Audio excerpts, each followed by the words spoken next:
I love my morning coffee, but sometimes the crash hits harder than the caffeine. That's when I switch to Everyday Dose, coffee with benefits. It's real coffee infused with mushrooms, collagen, and nootropics, giving me smooth, focused energy that actually lasts. The Black Friday sale is on. Get 61% off your first Coffee Plus starter kit, a free A2 probiotic creamer, and over $100 in free gifts. Enter for a chance to win $100 cash or even get your entire order refunded. Head to everydaydose.com/podcast or use code podcast at checkout. Sports are easy to disagree on. Let's see what happens when sports talk hosts talk about something they agree on. No, hold on. I'm saying drivers who switch and save with Progressive could save hundreds. Well, I disagree. I think drivers who switch and save with Progressive could save hundreds. Come on, man. Wait, I think we're saying the same thing. Oh, so what do we do now? Everyone agrees that drivers who switch and save with Progressive could save hundreds. Progressive Casualty Insurance Company and Affiliates. National average 12-month savings by new customer surveyed who saved with Progressive between June 2020 and May 2021. Potential savings will vary.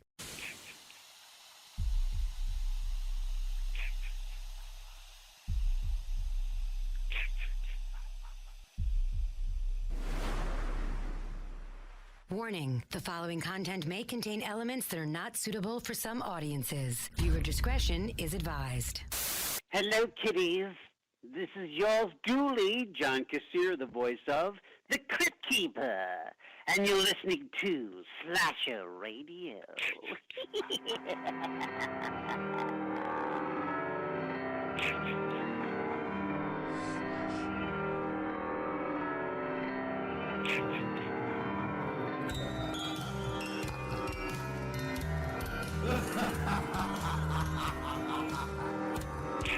You are listening to Slasher Radio. My name is Mikey Bones, and as always, I'm joined by the marvelous Cat and the wonderful Rob Humphrey. What's going on, guys? Nothing. Just been sitting around waiting on you guys to start. Oh. Listen to the Easter eggs is all I could say. While you can. Guys, we are revving up for the semifinals and the finals. Don't do it. He didn't. I was waiting on you. Rob, don't do it. I was waiting on you. Okay, don't do it. I thought you were going to do it. The Murder Madness Tournament. Of the Lord Humphrey Cup. God damn it. I'm going to start bleeping it. And we figured the best way to do it, well, it was really Rob's idea, shockingly enough. The best way to do it would be to have a little panel on. We could talk about the tournament a little bit in general and really make sure we get the winner of this tournament right. And we are joined by some guests, EyeRChris, Camp Counselor Greg, and Amber. Ladies and gentlemen, what's happening? What's up, guys? Hello. Rob, this is one of the best ideas you've had because I still hate the other two.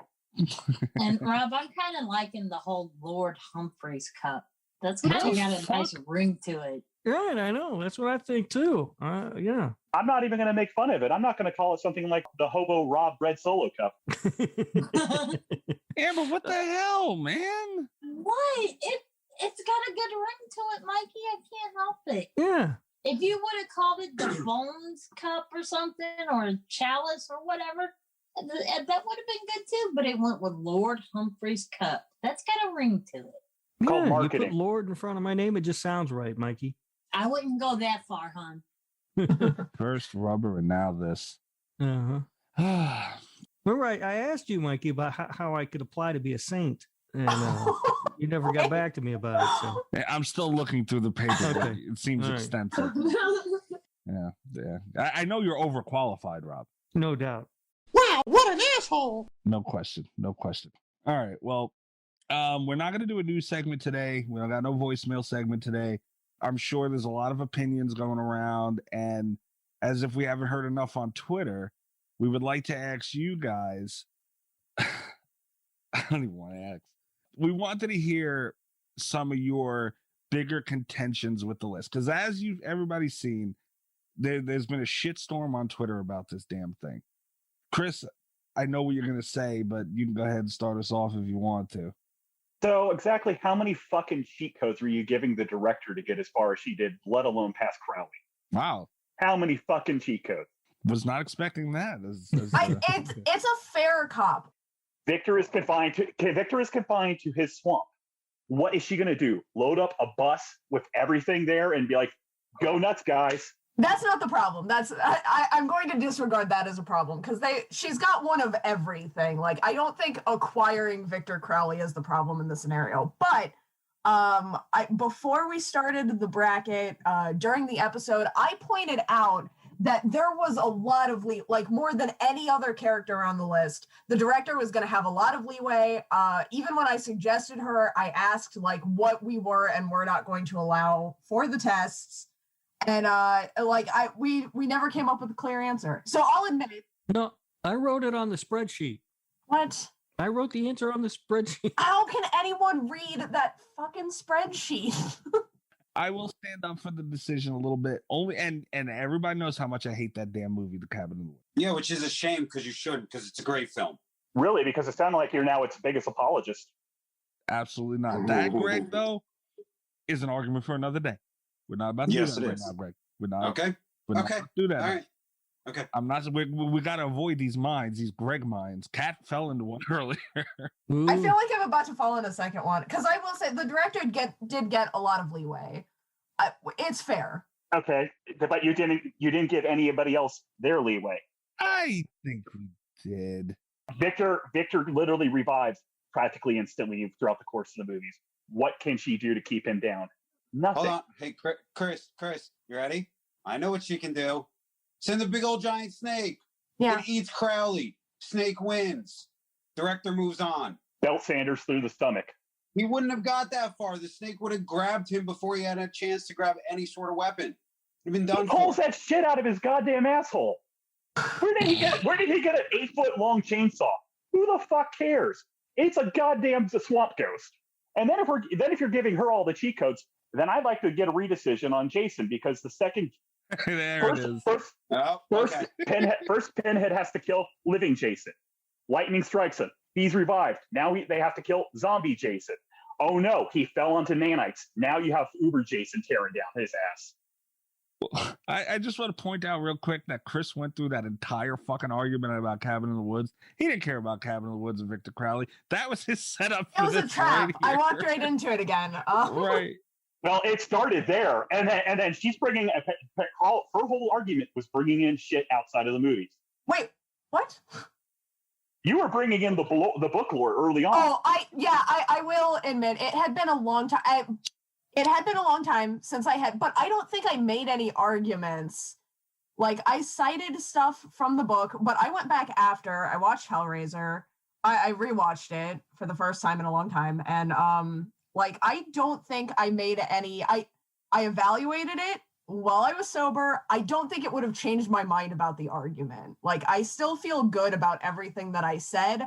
I do, however, I wish I had cited more movie samples instead of book samples. I will say, though, it's been hard for me because the books are so good. For some of the lore, some of the source material for these things is so good, and it explains so many questions that the movies only kind of touch on. But I've corrected it. We're good. Cite one example where he fights on any near that power level. Oh, what human is going to have the power level of Jason? But he deals in souls. Whatever Jason is something that can be confined, presumably. He's got some kind of spirit. Jason has no one. It doesn't matter. Kirsty didn't have any once. She stumbled into the lament configuration, and she's 1,000,000 times smart. Listen. She purposely opened it. She fell into his trap. Jason wouldn't open it. He would step on that box and just go on to the next council. Touching the box is going to be more than enough to let him through. The box operates itself. The box operates itself. If someone else opens it. They literally showed in Bloodlines, it doesn't matter who opens it. It's whose desire to open it is. Jason wouldn't give a shit about that trinket. The only thing he would use it for is probably cram it through somebody's mouth. But then, see, we would run into the same. It's hard. See, that's the way I think a lot of people were looking at it too, Chris. If we got into the real technicalities of it, we're talking one-on-one. If they were in front of each other, you know what I mean?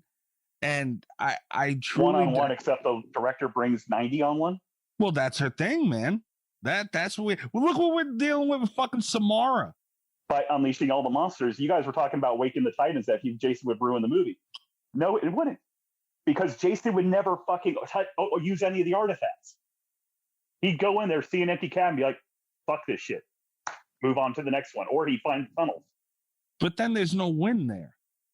You know, it's just that was the problem we were at with Hellraiser, Pinhead, and Freddy, too. It's like, you know, it's looked at as Robin said, it's looked at as like a draw at that point. You know, it's like if they were in front of each other, I truly stick to and as much as I like Jason more than Pinhead, I stick to my guns with it because I picture if we have to pick one Jason, it's Jason versus Pinhead. So I would think a zombified Jason would stand a better chance than a human Jason. Now, the zombified Jasons were slower. They walked up and, you know, just kind of stood there and took it in the ass for a little bit. You're only going to take it in the ass so long from Pinhead. And then at that point, you know, like Jason might have just stepped in. It was just a bad matchup, I think. Trust me, it broke my heart. I argued with these two. I begged, please, let's redo it. And I didn't like it either, man. And, but I mean, if we're bringing in if that fight had outside lore, then I mean, Savini Jason literally fought his way out of hell, and took Lucifer's 3-pronged dildo. Well, just saying. Man. Hey, now. Excuse me, bitch. I don't know, Greg, Rob, Amber. I mean, because well, see, Pinhead beating Jason, fine. Pinhead doesn't beat Carrie. Pinhead doesn't beat Carrie. Hard agree. I'm going to start there. Among everything else that y'all have gotten wrong, I'm going to start there. What the fuck? Greg is the only person who's drawn the line at Pinhead doesn't beat Carrie. Right. I know. I'm still trying to wrap my head around that. Yeah. Freddy Krueger, fine. Jason, fine. Carrie, no. I know. No, because Freddy would have beaten Pinhead. I really want to fight, but I need to like reserve my energy, I feel like. He does have a point. He does have a point with Carrie because everything in that room is up for grabs for her, including every single sharp object in his head. Every nail immediately goes into the center of his skull. But she didn't even know how to use her shit, though. You know, it would have been instinctive, and she would have turned those hooks right around on him, on Pinhead. She's so good at he's so good at manipulation, though. She's so vulnerable. He could break her. He could, and then he's got access to her telekinetic powers. There's just no way. Pinhead got beat by an asylum doctor who just basically then ended up trapping him into a statue. Yeah, but an asylum doctor is not... Carrie had her own strengths, but she was very vulnerable and very sheltered, and Pinhead would see that as a weakness that he could use against her. Like, I stick by that one as well. I have to agree with Kat on that one because, yeah, I mean, she even in the movie, you see the back flashes or whatever they're called of her mom saying, they're all going to laugh at you. They're all going to laugh at you. She was just too vulnerable. He would break her in a heartbeat. And the one that puzzles me is why in the hell did the son of fucking Satan, Damien, lose? This is the son of Satan. Here we go. This is a child that was born of a jackal that had these powers to just basically drop you anywhere from an elevator to poisoning you with gas to just basically staring at you and your head just fucking inside turns to fucking jello. You know, that's one we haven't heard yet, Amber. We've heard a lot of shit about a lot of matchups. Rob, Damien went out to Damien beat Pazuzu and then went out to Nathan Wallace. But Rob, you had a tough time putting him past Pazuzu. You didn't want to do it. Well, I think Pazuzu was a weird matchup. That was the whole thing with that. It's weird when you got the son of Satan against the demon. Yeah, because that's like his bitch. Son of Satan win. Well, and he did. Yeah. Against Pazuzu, yeah. But how he lost to Nathan Wallace? Yeah, well, come on. Don't look at me, man. I didn't even see that musical. Rob, you really should, though. I know you don't like musicals, but you really should. Rob would love that movie. Is it as good as the musical number in The Shape of Water? Jeez. What? No. Are you talking about He said Grinding what? Nemo? Pretty much. No. What? The Shape of Water? No. All right. Grinding Nemo doesn't count for anything except for Beastie No, come on now. It's a good movie. All right, well, hold on. I want to just get, because me and Kat, I think Rob didn't see Repo, so he was kind of handicapped on that one. But me and Kat both picked Nathan. I saw. I heard. Right. I want to hear you guys. Who else is on the side with Damien? Me. Chris, you too? He has literal powers from hell. Okay, but let me ask you guys this, and then you guys can go. I just want to know this: if Nathan stabbed him in the throat, would he die? You're assuming he gets that close. I seriously doubt if he would be close enough to Damien, because Damien is one of them types, even from the little kid, when they showed the little kid, the original and the second one as a teenager, he's very reserved. He's very self-reserved. And I do not think that he would allow anybody to get close enough to him. And I think the minute that, he sensed anything, boom, he's going to blow your brain. Plain and simple. I will say, I still think I'm not going to reverse my opinion on this, like universally, but I will say I think one of the advantages that Nathan had in the way that I was picturing it is because in a chaotic environment like Repo, I think he could go along undetected a lot more. I think if you dumped Nathan into the Omen universe, I think he probably would not have gotten close enough to do it. I think with all of the chaos and just general depravity of Repo, it would be a lot easier to sneak up on someone with evil intentions. And I can agree with you on that, Kat. I really and truly could, because I tried to look at all angles of it, but just, this is the son of Satan. This trumps Rosemary's Baby, basically. That and this whole thing was marketed as kind of a death match of icons. Right. Wouldn't these be taking place in randomized arenas? Well, even if the arena is randomized, like it depends on how chaotic of environment it is, I think. I think Nathan thrives on chaos. But it's hard to spring up on somebody by surprise when you're singing a song. You're only saying that because you haven't seen Repo. Although music does soothe the savage beast, so maybe he could lure Damien in with a song and then stab him. But would he die? Maybe you could show him video of him killing Paris Hilton. Who knows? Oh yeah, I'd watch that over. But you're forgetting the biggest issue of this whole tournament. Oh Lord! You know what I'm going to say? Well, Rob knows what I'm going to say. Unfortunately, is that Rubber beats Candyman. That is the travesty of this whole thing. Thank you. Greg's biggest things in this whole tournament is defending Carrie and Robert the Tire. I can't. And Asami. Oh God, we didn't even get to that yet. Guys, love me some Asami.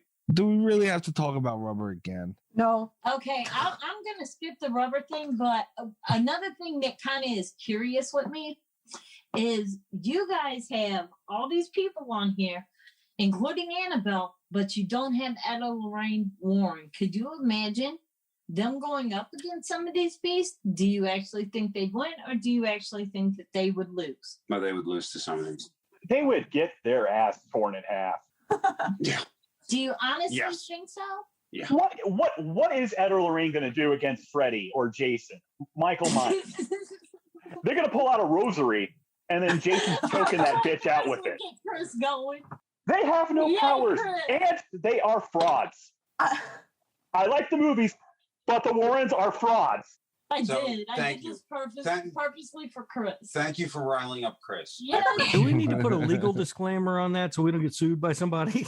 No, you know how I feel about Rubber, so we can move past that unless Rob wants to discuss it. I mean, I don't think there's anything left to discuss about it. They were wrong. They delegitimized the Lord Humphrey Cup, and I'm sad about it. Chris, where are you in this whole fucking mess with Rubber? Well, I was going to say this whole thing. You pick the one day I have to be sober. So you're getting spicy, Chris, tonight. Okay. Well, what side? Here's my thing when it comes to Robert versus Candy. Can telekinesis touch a ghost? Yeah. What about that, Rob? Yes. That's it. What is there to grab onto? If anything, Candyman is more of a meme than anything. The hook. Mm. If the hook can puncture the tire as you guys proposed, then the hook can be grabbed onto. Yeah, but can't Candyman? It doesn't he have a solid form? Because whenever he put his arms around the Virginia Madsen. Yeah, thank you. You know, he literally had a hold of him, and she had a hold of him. Poltergeist move shit all the time, so not having a physical form doesn't mean much. It's Candyman. It's not Casper the Friendly Ghost. He fades in and out of existence all the time. What is physical of him other than him basically using poltergeist level powers to basically punch through things? I don't want to answer that question because I feel like it's going to be me defending Rubber, and that's not the side that I want to take. Join the dark side, Cat. Come on over. It's nice. You open your mouth, you put the subject there, explain. He does have a physical form though, because the body's there at the body burns. Yes. It implies he has some level of physical form. Thank you. I don't think that Robert the Tire wins, but I do think Candyman, I don't think he's there all the time because obviously there's the security camera footage. So he obviously has like some capacity of when he does and does not want to materialize. So what you're saying, Robert the Tire has to lure Candyman to a tire yard, spill a whole bunch of gasoline, and then drop a lantern. Yes. And he has to trick Candyman into thinking that he wants to be materialized. Because obviously he has control over the ability, or he would just have like a physical form all the time that would be immune to stuff and not full of bees. So you're admitting that Robert would win? No, that's the exact opposite. Almighty. Robert doesn't win. All of this really stems around how, even though Mikey hates, air quotes, this movie, he did do some research where bees cannot shred up a tire. Damn right. Shout out to beesource.com. That's my favorite thing that happened during this entire thing. And for no other reason than that, I'm glad we did this stupid tournament. I'm going to check that form and see if anyone else replied while you There's also another point I want to bring up. You let Sadako move forward, but Kayako was never killed. That was my argument with Kayako. And one of you, I forget who it was, said that she couldn't leave the house, which is a lie if you watch the Japanese films. I always say I've been meaning to watch the Jap. I've never seen the originals, which I think is fair for a character like Kayako. But, dude, those movies were so bad, it's hard for me to watch it. No, what you need to do is go watch the masterpiece of Sadako versus Kayako on Shudder. Yes. Also that. I don't know about that. But I just see Chucky finding his way. Like, I just don't see Kayako intelligent enough to get around. Like, if Chucky had seen her, I just don't see her being smart enough to leave before Chucky says, fuck you, mother, and burns everything down. Burning the house does nothing. Burning the house actually made the curse worse. Burning the house did give her the ability to, at least in the, it's been a long time since I've seen Ju-on, but in the later, in the Americanized version of it, burning the house actually gave her the ability to, like, move on, and it did make the curse notably worse. That's why I don't think it's a clean kill for Chucky. I ended up conceding on that one. I disagree. You shouldn't. The only protection Chucky has against her is voodoo. And nothing in Western magic would affect Eastern spirits. It'd be like the Ghostbusters trying to go up against Sadako or Kyaku. They're bringing the wrong tools. I don't know. I just don't see... I see Chucky being smart enough to engage and being able to get away from it. Chucky was beaten by a little kid 3 times.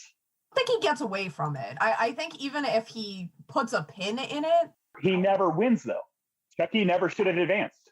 I don't know. But speaking of Chucky advancing, oh God, how did you have him beating Hannibal? Thank you. Rob, he changed his name to Lord Humphrey. Hold on. The moment Hannibal notices something's wrong with this doll, he kills it instantly, pops the head right off. Problem solved. It's a fucking doll. He'd use that doll as come on, he's a fucking doll. No, I think Chucky kills Hannibal easily. He's one of the most intelligent killers on the bracket. But that the intelligence, as we've seen, is very important. But I also think being a sneaky, hiding in plain sight, and keep in mind too, who's to even say he finds Chucky first?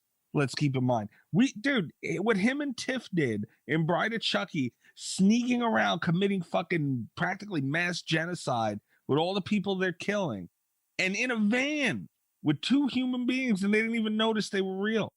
And when they were sneaking around these places, they weren't even seen most of the time. He could sneak up on Hannibal, man. Yeah, but he could. But the biggest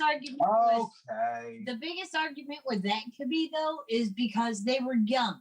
Hannibal Lecter, he's an older gentleman. He's very refined, very educated. Yeah. Very charismatic. He would turn that doll into Tupperware. I'm telling you. If he got the jump, yes.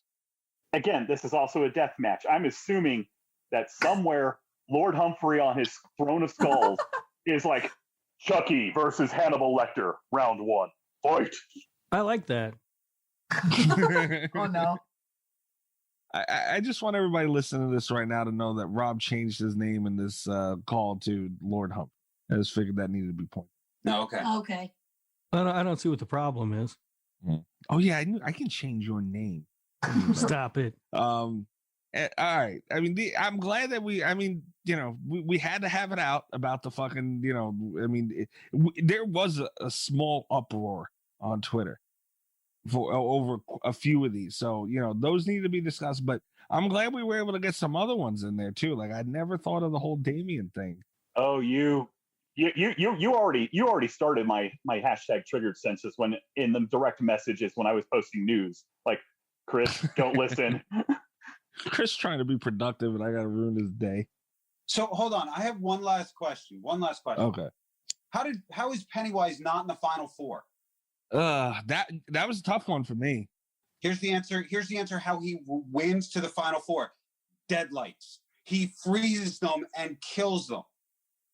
But he doesn't. He never fucking uses the deadlights. He's the closest thing to goddamn Cthulhu in this tournament. You're literally talking an elder god, and taking Carrie out of this fight, you more or less took away the only person who could technically fight him. Nobody else has the Shining. That damn shit. I mean, hold on. I mean, then if that's the case, I mean, him versus Rose the Hat, right? They both have the Shining. No, she doesn't. So then she has an imitation of it. But she'd be able to sense it, right? She'd be able to sense him, but much like the Overlooked Ghost at the end of Dr. Sleep, she's not going to do much against a malevolent entity that's out to get her, especially when you consider throughout that whole timeline of her appearance, her and her whole band are starving to death. She's not even at full power. I'll be honest, didn't see Dr. Sleep, don't really want to. It's a sequel to the worst movie ever made. But if she like hunts that energy, right? And Pennywise has that energy, wouldn't she want to draw his energy from him and make herself and her crew stronger and then maybe overtake Pennywise? But she's also afraid of dying herself, and he feeds on their fear. He's a bigger nightmare than Rose ever is. But Rose wears a hat. But Pennywise, he used the deadlights on Bev in the remake. In chapter 1 from 2017, and then at the end of the 90 miniseries, he had them in deadlights, and in the end of it, chapter 2 had Richie in the deadlights, I think. Yeah. Right. So all you got to do, that's like here's a quick freeze spell, blinding light. Oh, your daze grabs you and eats you. I mean, Pennywise should be in the final 4, but you assume that Rose gets anywhere near his lair. He has a citywide area influence. She has to run the gauntlet because if everybody has to go through the goddamn cabin to fight the director, they have to fight their way to Pennywise's main body. Well, hold on though. Wait a minute, because that's a matchup that hasn't happened yet. Who's to say? You know, I mean, he didn't even get to her. Candyman was knocked out by not Candyman. I'm sorry. Pennywise was knocked out by Candyman. Who's to say that deadlight shit works on Candyman? I mean, if he takes a corporeal body, which he does, he would freeze him and he would eat him. And Robert the Tire just has to set fire to Candyman. I mean, that means there's something that Candyman does fear. Robert the Tire beats Pennywise, right? No. Sure. Why not? He doesn't have enough psychic power. He can't get caught up in the deadlights. He doesn't have eyes. Oh, shit. But he's also fighting something that could turn into a kaiju-sized spider. I just picture a Goodyear tire shaking in front of a giant spider. Hilarious. You know what? Hold on. Give me 2 days and I will have an answer to that question. Oh, God. I expect a 30-minute dissertation on YouTube. You know what? I can just do a 1-minute video on TikTok. I'll be fine. Because, yeah, I'm on there. Oh, of course he is. This just in from the awesome family dinner department. Chicken tenders are a win, and they're now on sale at Shaw's. That's right. Today through Thursday, pick up fresh chicken tenders for only $2.97 a pound. Limit 2 packages. Serve chicken tenders with fries, with coleslaw, with potato wedges. You name it, your family will love it. Pick up in store, or for convenient curbside pickup and delivery options, order online at shaws.com. Shaw's, the official supermarket of the WEEI Red Sox Network. This just in from the awesome family dinner department. Chicken tenders are a win, and they're now on sale at Shaw's. That's right. Today through Thursday, pick up fresh chicken tenders for only $2.97 a pound. Limit 2 packages. Serve chicken tenders with fries, with coleslaw, with potato wedges. You name it, your family will love it. Pick up in store, or for convenient curbside pickup and delivery options, order online at shaws.com. Shaw's, the official supermarket of the WEEI Red Sox Network. Hey, have you tried Moe's Homewrecker yet? It's a fully loaded burrito, and it comes with this epic new guacamole. Yeah, you heard me. Guacamole. One bite, and you'll be saying, what the guac? Wait, hold up. I said that wrong. It's more like, what the Moe's Homewrecker burrito is awesome. And yeah, it comes with guac. Welcome to Moe's. You guys, I have a question. I have a legitimate question for those of you who are defending Pennywise right now. It's not to spark up more controversy. It's just genuine curiosity. Did you know how powerful Pennywise was supposed to be based off of either the miniseries or the movies? Did you get that he was an eldritch being? Did you get what was going on with the Deadlights, without the book knowledge? Yes. Yeah, because I didn't read the book. Okay. No, that was too many pages. Okay. If it had above 13 and no pictures, I was out. All right. I'm with you on that one.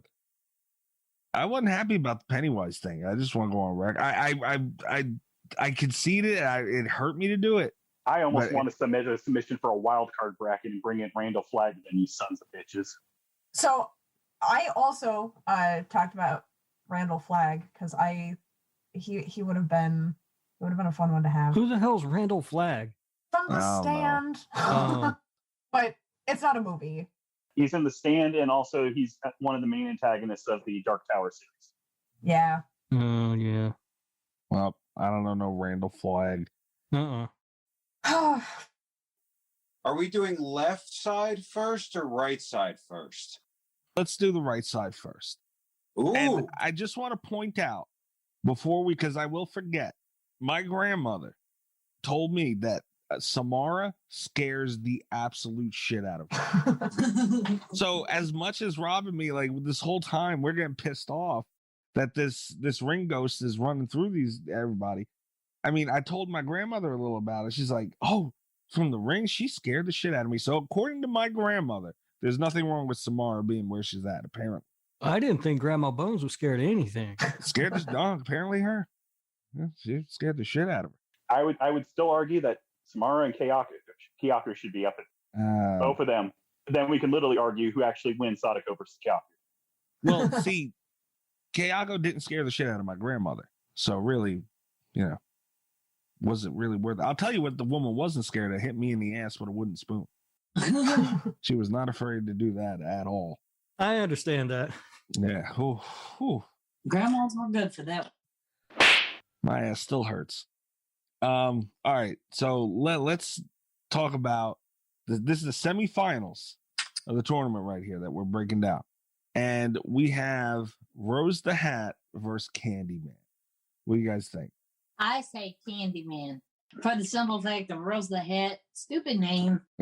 But no, seriously, I think Candyman would get this one, to be honest, for the simple fact of I think he would be able to touch on her vulnerabilities because he has that way of just mesmerizing you.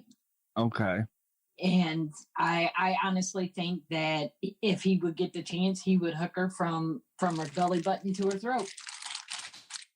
I do also think it's interesting that Rose the Hat and Candyman ended up against one another because they do have like similar abilities, I feel like. But I think when it comes down to because they both have like they can both regenerate, they both have psychic abilities, they both have mind control that they can do to an extent. I think Candyman's mind control is stronger than Rose's. I think that's a definite advantage. It's vague at best, but he's less corporeal. So I don't even think she necessarily gets the same advantages to attack him. I think right now, he's got the edge. I think Candyman wins. Only one of them wears a hat. I think Candyman would win. I think he's going to draw her in. The real question is she going to kind of devote herself to him? Is she willing to give herself up to him? That's the question. Yeah, she's going to do that. Have you seen Tony Todd? He's a good-looking man. Rob's already got half a chub thinking of him. Yeah, you kidding me? That is it's kind of a weird advantage because like if they try to draw each other in, I think it's dangerous for her to be drawn to him, and I think it's also dangerous for him. I think it's more dangerous for her if he's attracted to her. So I think chemistry is just either way. It's going to be a bad deal for Rose the Hat. Yeah.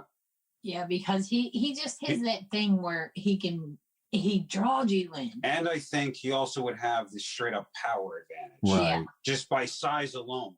Because it's Tony Todd. He's a pretty hulking dude. And I don't know what her height is. Not Tony Todd. Yeah. Yeah. She's a tiny bit faster, but I don't think it's enough to outweigh.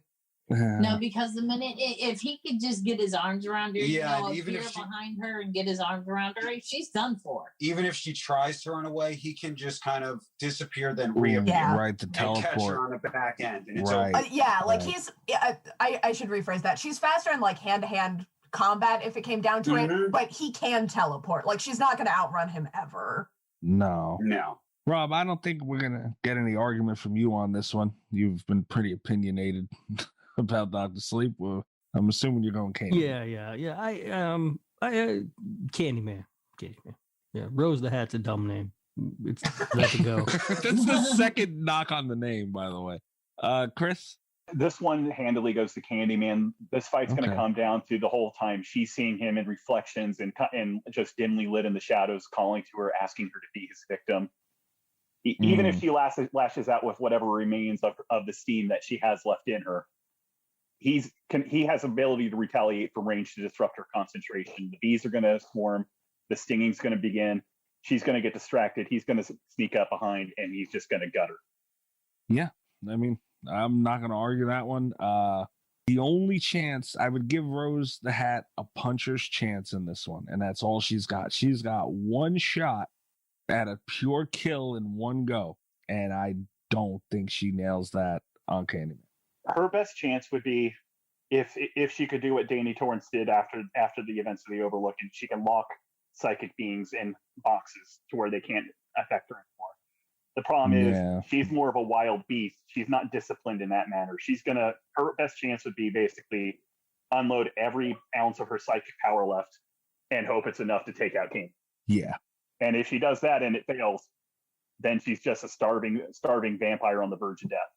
Mm-hmm. I would be interested to see a scenario where she has to where she has to use her tracking abilities to try and find the mirror and take it to the Overlook. But realistically, it's not practical. I don't think she would win.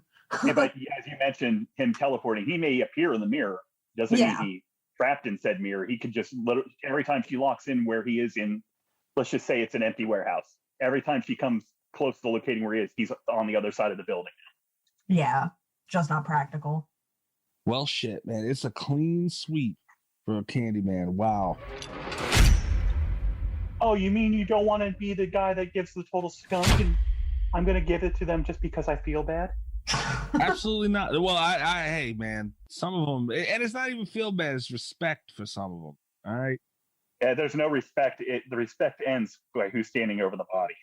How she made it past Creeper is still beyond me. You're forgetting in part 3, with one eye, he got a collateral using a spear. Are you talking about the goddamn part 3 of Jeepers Creepers right now? Yes. Whoa, come on. You reviewed it, you bitch. I know. And what we talk about for fucking half hour a hose. God, that movie. Even I don't like that movie. That says a lot. Yeah, that says a lot. But it's still not on my top 10 worst movies ever made list. So if Rose the Hat loses her hat, does she have powers now still, or is she just Rose? She is just Rose, but she does still have her powers, yes. Okay. The hat's just her trademark. Yeah, she's not Frosty. Now you know how I feel, Rob, with the Invisible Man, with the fucking suit. You don't like the hat. I don't like the fucking suit. I actually do like the hat. It's just the compliments name. were very nice. Yeah, it's just the name I don't like. Oh. Like the hat itself is fine, but it didn't need to be part of her name. All right. Well, there goes my theory. You need to leave that suit alone. Stupid fucking suit. Maybe more people need identifiers like that. Jason the Mask, Michael the Knife, Freddy the Butterfingers. I knew a guy, Jimmy the Brajol. Does that count? It's up there. All right. So Candyman moves on. I'm very happy about this. Very, very happy about this. Now we have a pretty complex matchup. It's Samara versus Pinhead. I don't know where to begin. I'm scared. I'm scared about this one. I feel like I'm already triangulating your IP address, Kat. I know. I can feel it. I can feel the resistance on this. I don't think Nensha is going to work on Pinhead. I think he wins. Did you say ninja? Nensha. It's the it's what Samara uses. It's Samara's powers. It's an astral projection form. It's You got that from watching The Ring? Because I don't remember that.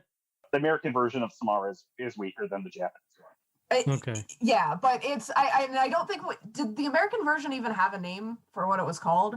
She was psychic. Yeah, perfect. Yeah, I don't think there's psychic powers. Essentially, what Samara does is she has the ability to psychically burn images onto video, and and into people's minds. It's why, I at least I believe it's why she doesn't need weapons. I believe it's why the bodies look so messed up.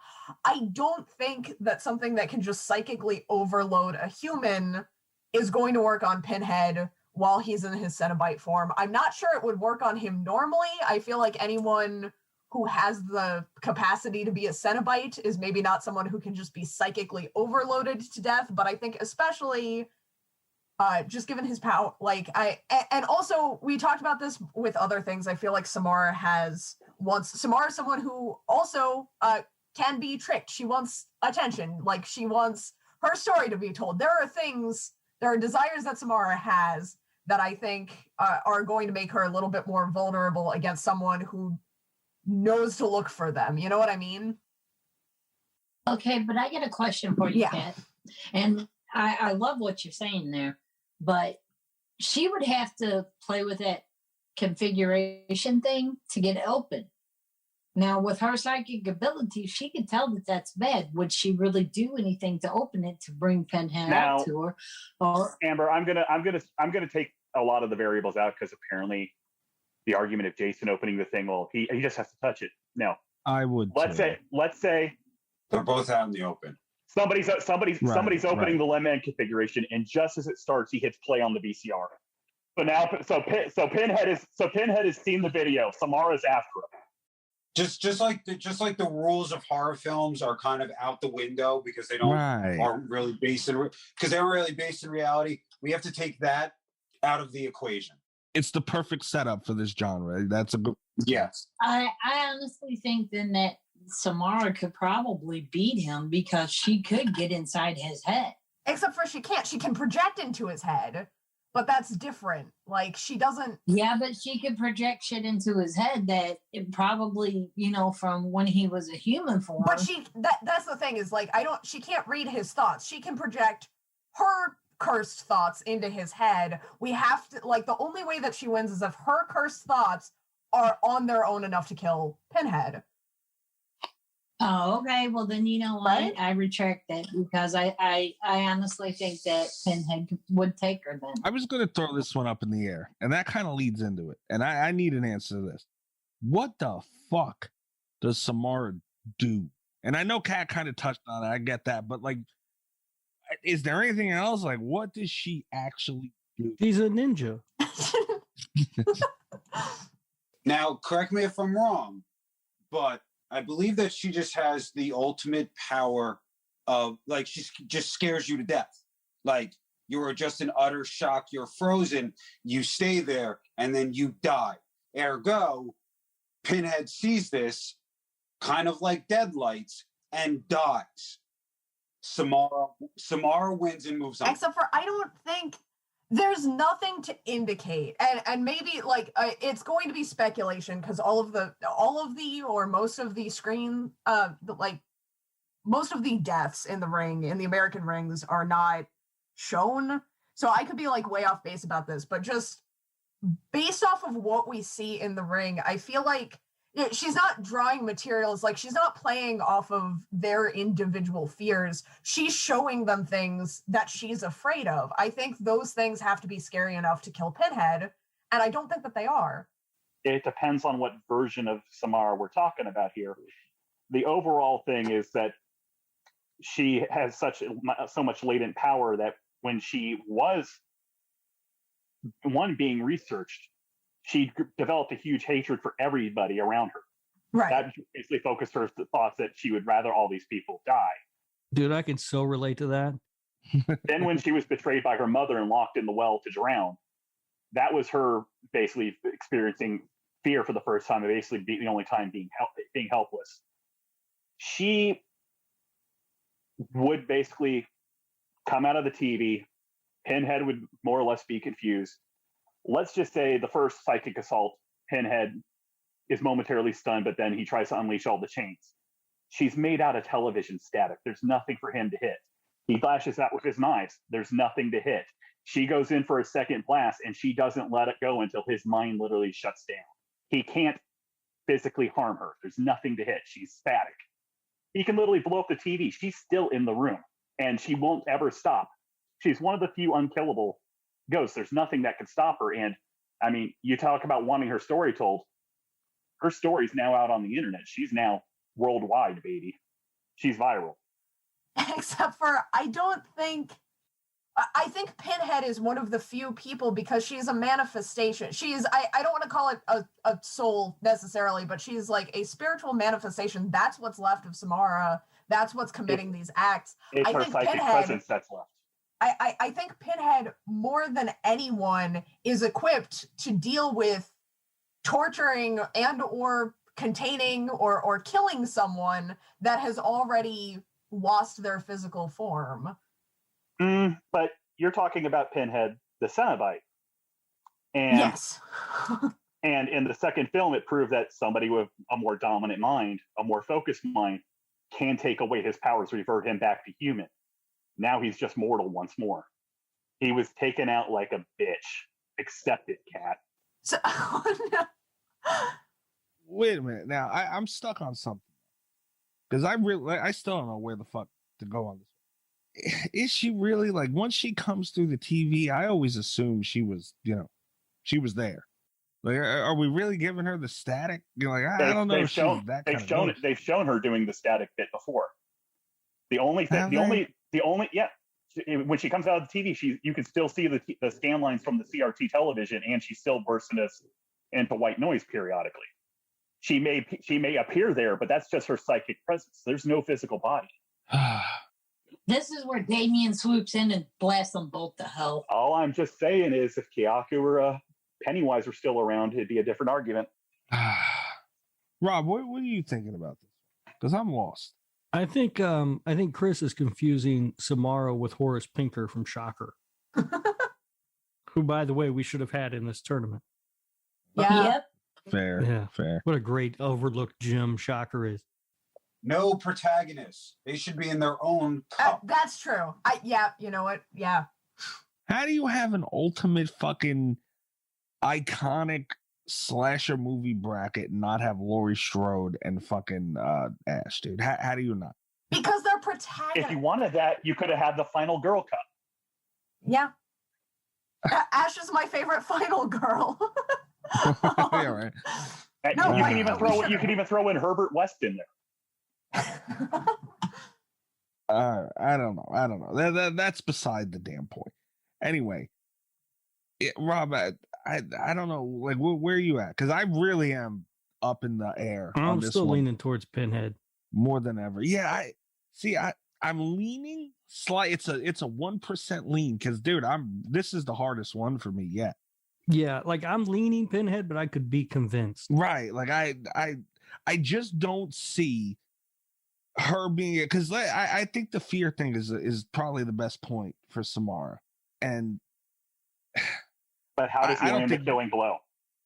I don't know, but I don't see Pinhead giving a fuck that she's standing there in front of him. Like that whole shock and all. We've seen it in Scary Movie 3 for crying out loud. Oh yeah, that's right. She got her ass kicked in that movie. She got her ass whooped. Yeah, Brenda fucked her up. Yeah, Scary Movie, the Necronomicon of Wikipedia for horror movies. Yes, right. I know. Right. Yeah, that's canon, right? Okay, so just a quick question for you, Mike. Yeah. Pinhead has died in the film, right? Yes, a couple times, I believe. Okay, has Samara? Nope. There you go. Okay, but she's undefeated. But these defeats aren't like, okay, so Pinhead has been reverted back into human form. He's been beaten the shit out of multiple, like, I get it. I get Hellraiser 2 is a weak spot for Pinhead. He died on his home field. Jason did too, though. But Jason did too. Freddy did repeatedly. Like, it happens. I think the thing is that Pinhead comes back. He repeatedly comes back. So does Jason. So, ergo, Jason wins.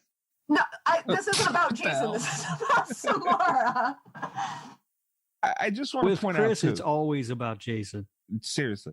I just want to point out to that, but I think an important piece being missed in that, because it's hard to, knock slashers for dying. It's going to happen. Look at how easy it is to kill Pinhead in that realm, like to kill. He died by getting stabbed in the throat or wherever he got stabbed, and he died, right? Look at the shit you have to go through to kill Samara. You got to look at horses and lighthouses and all this shit, like it's a lot different of an avenue to get there. Pretty as Doug Bradley is, he's not going to pass off as Samara's mommy. She's not going to have any sort of attachment issues to him. See, I don't know that. See, I don't even know the avenue of that. I don't even know. And all those images that's what's on the videotape. Once she's out, she's essentially just an entity, right? And she will just freeze you and kill you. That's it. It's over and done with. So we're saying the entity from It Follows wins. Oh God, no, Jesus, no, God, we're done with that. No more. I'm just saying, Pinhead is fucked a lot. I mean, he's got to be on the It Follows entity list somewhere. I will say, probably the entity could have taken out Pinhead. Yeah, probably. Like I wouldn't even have much of an argument. I mean, that fight would literally just start up, and Pinhead's like, "No, the gonorrhea is flaring up again." Not for nothing. Imagine what the entity would have done to Ash. Oh, Lord. I was waiting for that matchup. That'd have been perfect. Anyway. You imply that Ash has ever gotten laid. No, that's my point. He'd have all the fucking the reason in the world. Hold on, in the TV series, he did it with some girl in a bathroom. That's what I'm saying. It follows probably has been with him for years, and we don't even know. He's just been fighting it all this time. Anyway, there's some really strong points on both fucking ends, man. But like Greg just said, that freeze thing, I granted some of it's her psychic ability. I get that. But I think a lot of it's fear. When I watched The Ring, that's what I got from it, was fear. I think they're in two different arenas. I think that it's, and the question is like whether or not, because she is very, very good at manifesting that fear. I think if there was a training montage for Samara where she like started scaring demons to death, I think she could get up to that point, but I don't know if like Pinhead at his full power, I don't know if the fear that she's used to having to manifest to kill a human is in the same realm of fear that it's going to manifest, that it's going to require to kill Pinhead. Now all I want to see is that training montage of Samara punching like the side of beef and chasing chickens around. Honestly, it would be great. But Pinhead works in the realm of flesh. Samara goes for the soul. He rips souls apart. Like, I think you're getting awfully caught up on the visuals of Hellraiser. Those are souls that he's torturing. But when they first encounter, they're not already in hell. He's first dealing with the flesh. He's got to kill to get them down to hell first. But now here's another thing too, that we didn't even get into. It was a big part of the whole Freddy Krueger deal. Samara is, she's, I'd imagine she's got a special place in hell. She exists in her video. But she's an entity, dude. She doesn't only exist there. I would think. Guys, correct me. I'm just throwing this up in the air. You could argue it's not even a soul that's walking around. It's literally just a manifestation of her power. Yeah. Yeah, but somehow her soul would have to be connected to it. And, Pinhead is the type that he'll take a soul and he could always just pull her soul out and then boom, she's done. My thing is, like Kat said, she needs to manifest fear. It's going to take a hell of a lot more for somebody like Pinhead. And not only that, I don't think Pinhead's given her 5% of what a normal person would, So it's like she needs to manifest more. He's going to give her much less. I think the first time Pinhead pops a boner when she starts laying in on the psychic imagery, she's just going to go all in. Yeah, but I just don't think it's enough. Rob, how do you see Pinhead kill? Because you said you were leaning Pinhead. If you're still leaning Pinhead, how do you see it going down? I think that what Amber said is the closest approximation to how it plays out in my mind, that Pinhead is able to grab her soul and then it's over. Son of a bitch. All right, guys. I'm probably going to go Pinhead. What do you guys think? Who else is with me? I'm with you on Pinhead. Yeah, go Pinhead. Kat, I probably shouldn't have to ask. No, I'm voting Pinhead. Greg, where are you in all that? You made arguments for both sides. I still believe Samara wins, so I'm in the minority. Awesome. All right. I can't picture a scenario Pinhead wins. Cool. All right. Come to the dark side. We have cookies. Or at least I have cookies. Ooh. Are they special cookies? Chocolate chip only. All right. That moves Pinhead on, I guess. Now, what about Pinhead versus a big group of ninjas, guys? What is with the ninjas? I'm tonight? really on the ninja thing. I don't know. I got excited when Kat said ninja. Are we talking standard run-of-the-mill ninjas, Batman ninjas, or magic ninjas? Little Ninjas, the movie. Oh, that's a good one. Little Ninjas, yeah. Yeah, it is. Yeah. We could get matching ninja suits, Rob. That'd be all right. Yeah. Could they be Taco Bell ninja suits? Nope. You fucked it up. Great. We had a moment for a minute. We had a fucking moment. You ruined it. All right. Well, dude, Samara has fucked shit up royally in this thing. And I mean, guys, regardless of which side you're on and all this, I mean, are you surprised that like Samara would be one of the last characters I would think to pick if I had to just pick a random person that I would think would be in a final four of a horror bracket? It wouldn't be Samara. You know, it's an out of the way pick, but when you start matching them up, I think it was a good run for Samara. Yeah, she's got the body count to buy the ticket into the competition. Yeah. Have you thought about having the World Series of slashers? Holy shit! Look at what Amber. We're not even happy about this one. Well, this is the Lord Humphrey Cup. This is like the first bite of the apple. So now you got to do more tournaments. Right. I have my own chalkboard. I'm good. God, great for that. And yes, I did name it the Lord Humphrey Cup. Why? Because you guys named it that. No, if we you had didn't. come up with a different name, I would have put a different name. Murder Madness for the Lord Humphrey Cup. I'm not going to lie. It does sound good. It does sound good. I like it. So it's catchy. I mean, you're talking like the World Series, and we keep calling it the Lord Humphrey Cup. Now I'm just picturing a whole bunch of slashers playing hockey. Jason would win that one. And I'm saying the Crystal Lake Slashers go all the way. The ice is completely caked in red, and Jason's just holding the Lord Humphrey Cup above his head. The pinhead skull inside it.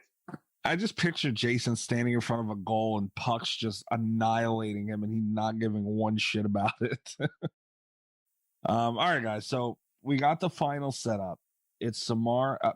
Why do I keep saying? I'm so used to saying Samara now. It's Pinhead versus Candyman. And before we get into that, we gotta throw a shout out to our friends at Earth Echo Foods. They're I don't even know what to call this thing exactly. They got so much going on with it. They're a company of superfoods, and they have all kinds of shit like supplements for chocolate. They have actually something called the Golden Superfood Bliss. They're pretty much, this is like the most organic that you can get. It's pure, and it's like I just tried mine today. Thank you for them sending them over. Rob and Kat, I'm still waiting for theirs, unfortunately.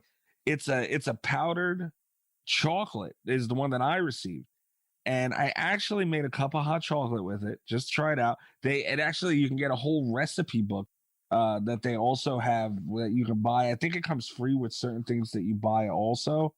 You can make this stuff with anything. You make coffee with it, hot chocolate like I did, cakes, truffles, brownies. They got all sorts of stuff on their website.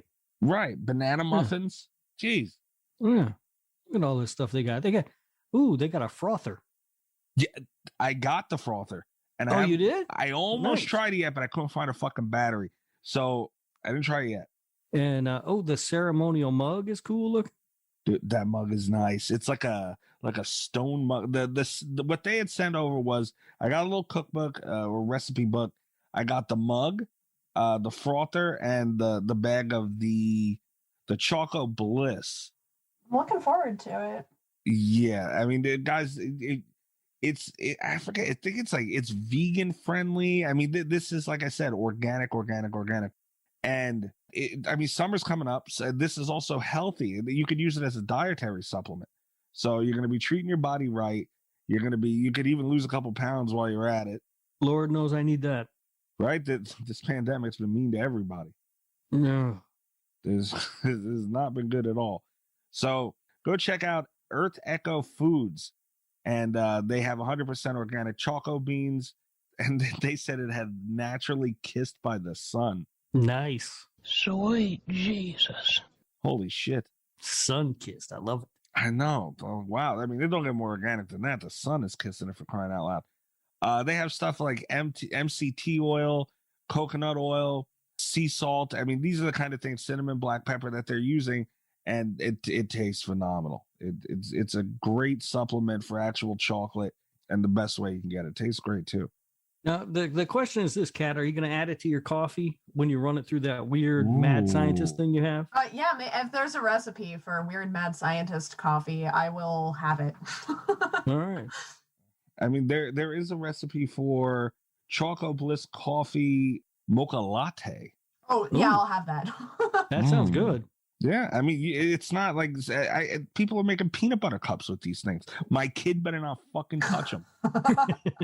So yeah, go to earthechofoods.com, and guess what, guys? You can even save yourself a little bit of money, 15% off when you use the promo code Minute15. So go check them out. 15% off when you use the code Minute15. Save yourself 15% and treat yourself right. You mean I could stock up on snacks and save money too? And lose weight while doing it. What the fuck? Come on, that's a win-win-win. Yeah. To tell you the truth, I've been thinking about I spend so much money on lunch. You know, like when you really think about it, you're spending $12 a day on lunch, sometimes 15, depending on where you go. And you're spending all this money. Like if you buy a couple bags of this stuff, like I've been thinking about doing shakes and stuff. It's cheaper, it's better for you. I mean, this is perfect for that. So can you put it in booze? I would imagine you can make a nice, what do they call You can put those? a mocha latte. You can put Baileys in that, and it's going to be Exactly. good. Okay. What do they I'm call down, it? man. An Irish what? An Irish coffee. Irish coffee. You know, there's another one, Irish cream or some shit. I don't know. It's with Bailey's, like Kat said. Yeah. The recipe book is crazy. Like I wish I knew how to bake. I really do. So sucks for me.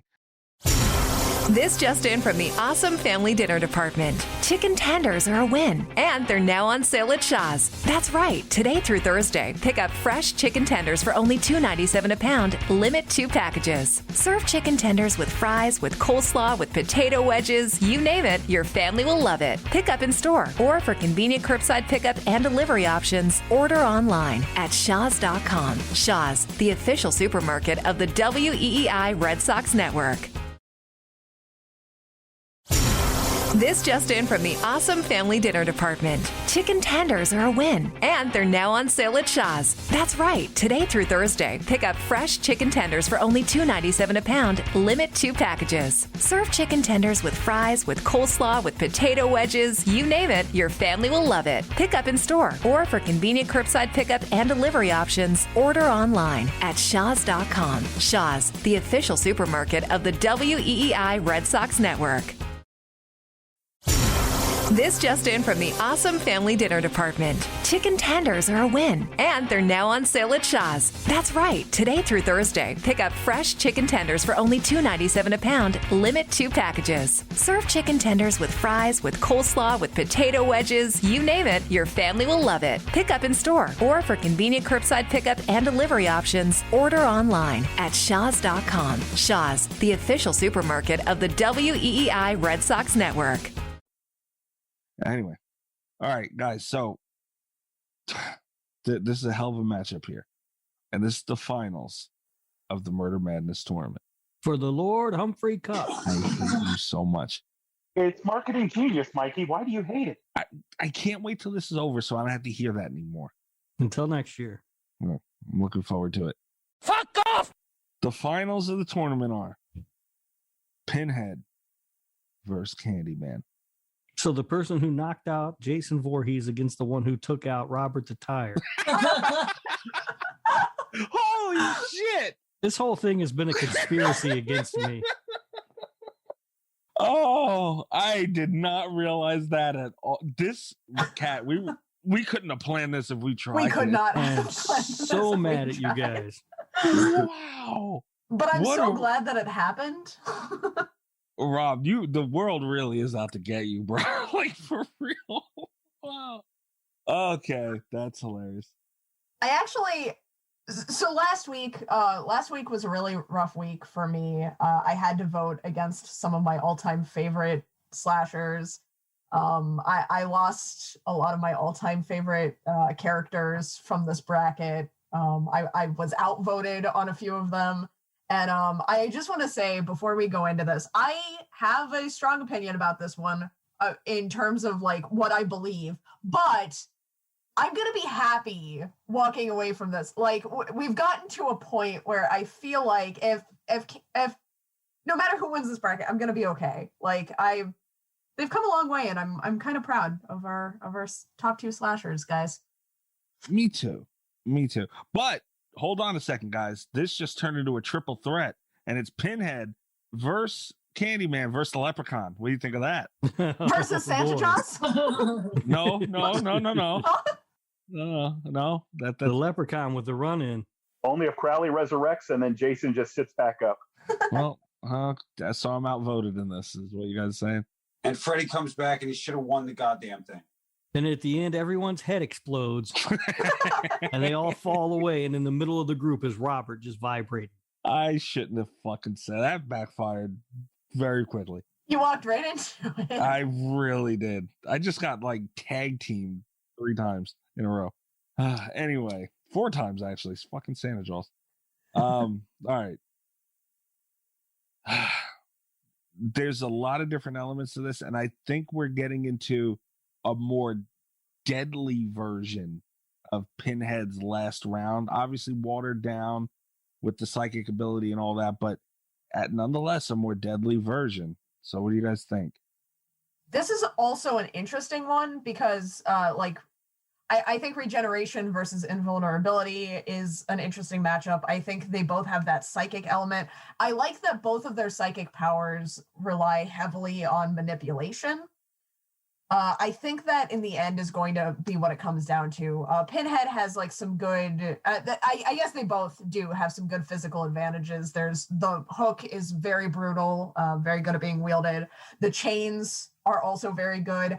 I don't think they're going to make much of a difference in the grand scheme of things. I don't think this is going to be a physical fight, like between the two of them. I don't know. I kind of disagree with you on that. I think it's going to come down to physicality because of the simple fact of they both have this manipulative power, but you've got 2 alpha males. Do you honestly think they're going to work that against each other? No, I think this is going to go on sheer physicality. Now, given Candyman the way that he is, when it comes to the chains and stuff, I seriously don't think it's going to really phase him because of everything that he went through. I mean, his whole story is he was tortured as you know, what he was. They cut his hand off. They swarmed his body up with nothing but bees. Whenever he does open his coat, you can see that, you know, he's missing. You can see his ribs. You can see his spinal cord and stuff like that. I honestly don't think when it comes to the chains, they would actually work on him. But what I do think may work on him is when it comes to a physical altercation, Pinhead's a sick, perverted motherfucker that likes it. How are you going to stop that shit? He might bend him over and fuck him. I don't know. Well, you say that, but you assume Candyman wouldn't land a killing blow hands down. How though? That's the thing. How? The hook goes straight through the mouth, down through the jaw, and Candyman just pulls straight down, degloving his chest. But do you honestly think that's going to affect Pinhead? Candyman also isn't great at instant deaths. He's good at very violent, very brutal deaths, but a lot of his victims don't die instantly. Right. Well, I'm not saying it's a quick fight. I'm saying this is going to go on for. This might be the one that goes to round 10 as far as the fight goes, because Pinhead in the real world is a physical being. He doesn't quite have the advantage of being able to teleport around all the place. Candyman's ethereal and can move around almost freely like a spirit. Whenever the hooks do land, he can just phase away. He's going to vanish. That was going to be my point of it. That's the thing that sticks out to me the most. If he does hook him, you know, I think Pinhead's thing was when the hooks came apart it hurt the hooks and it debilitates you. But when the hooks come apart comes the damage. Those hooks aren't going to come apart because as soon as they hit the Candyman's skin, he has that ability to, you know, yeet out on them. He doesn't have much skin anyway. That too. I can imagine as the fight goes on to round 9 and round 10, when Pinhead refuses to be Candyman's victim, Candyman's just going to have enough of this emo white boy, and that's just when he goes straight for the killing Wait, what blow. if he doesn't though? Hear me out. What if Pinhead doesn't refuse to be Candyman's victim? What if Candyman is like, "Hey, be my victim," and Pinhead's like, "Yeah," and then like kills him, or doesn't kill him? Like, what if he just takes him down to hell with him? Like, and then. No, it sounds like you're writing a slash fiction. Your Academy, be my victim, yes. And then Tony Todd and Pinhead just start making out. But like, I wouldn't mind that. Here's the thing, though, is that like, what if they did? Like, I don't want to think about it, but it's not outside of the realm. You don't want to think about Tony Todd's perfect skin rubbing up against those nails. I don't. But we're going to. All of us are here in a minute. But now everyone forever is going to be thinking about it. But whoever's listening out there that has art skills, draw it. Oh God, no, Lord, no! I'm shutting down the email. I don't think it's outside of the realm of possibility that Pinhead has. Oh God, there's just no way to have this discussion that doesn't sound like I'm encouraging this like slash fiction idea. But well, the reason you don't have your webcam on is because we just see you there with your little Cenobite plushie. Like, yes, you're going all the way, my precious baby boy. That aside, I just threw it away. I just like put it in my desk drawer, so because I've been called out. But I do wonder about it because like if Candyman has, they have like similar weaknesses, and I just think that like if for whatever reason he's trying to lure Pinhead out so that he can kill him, and Pinhead's just like, it's gonna be hard to phase Pinhead is gonna be the thing.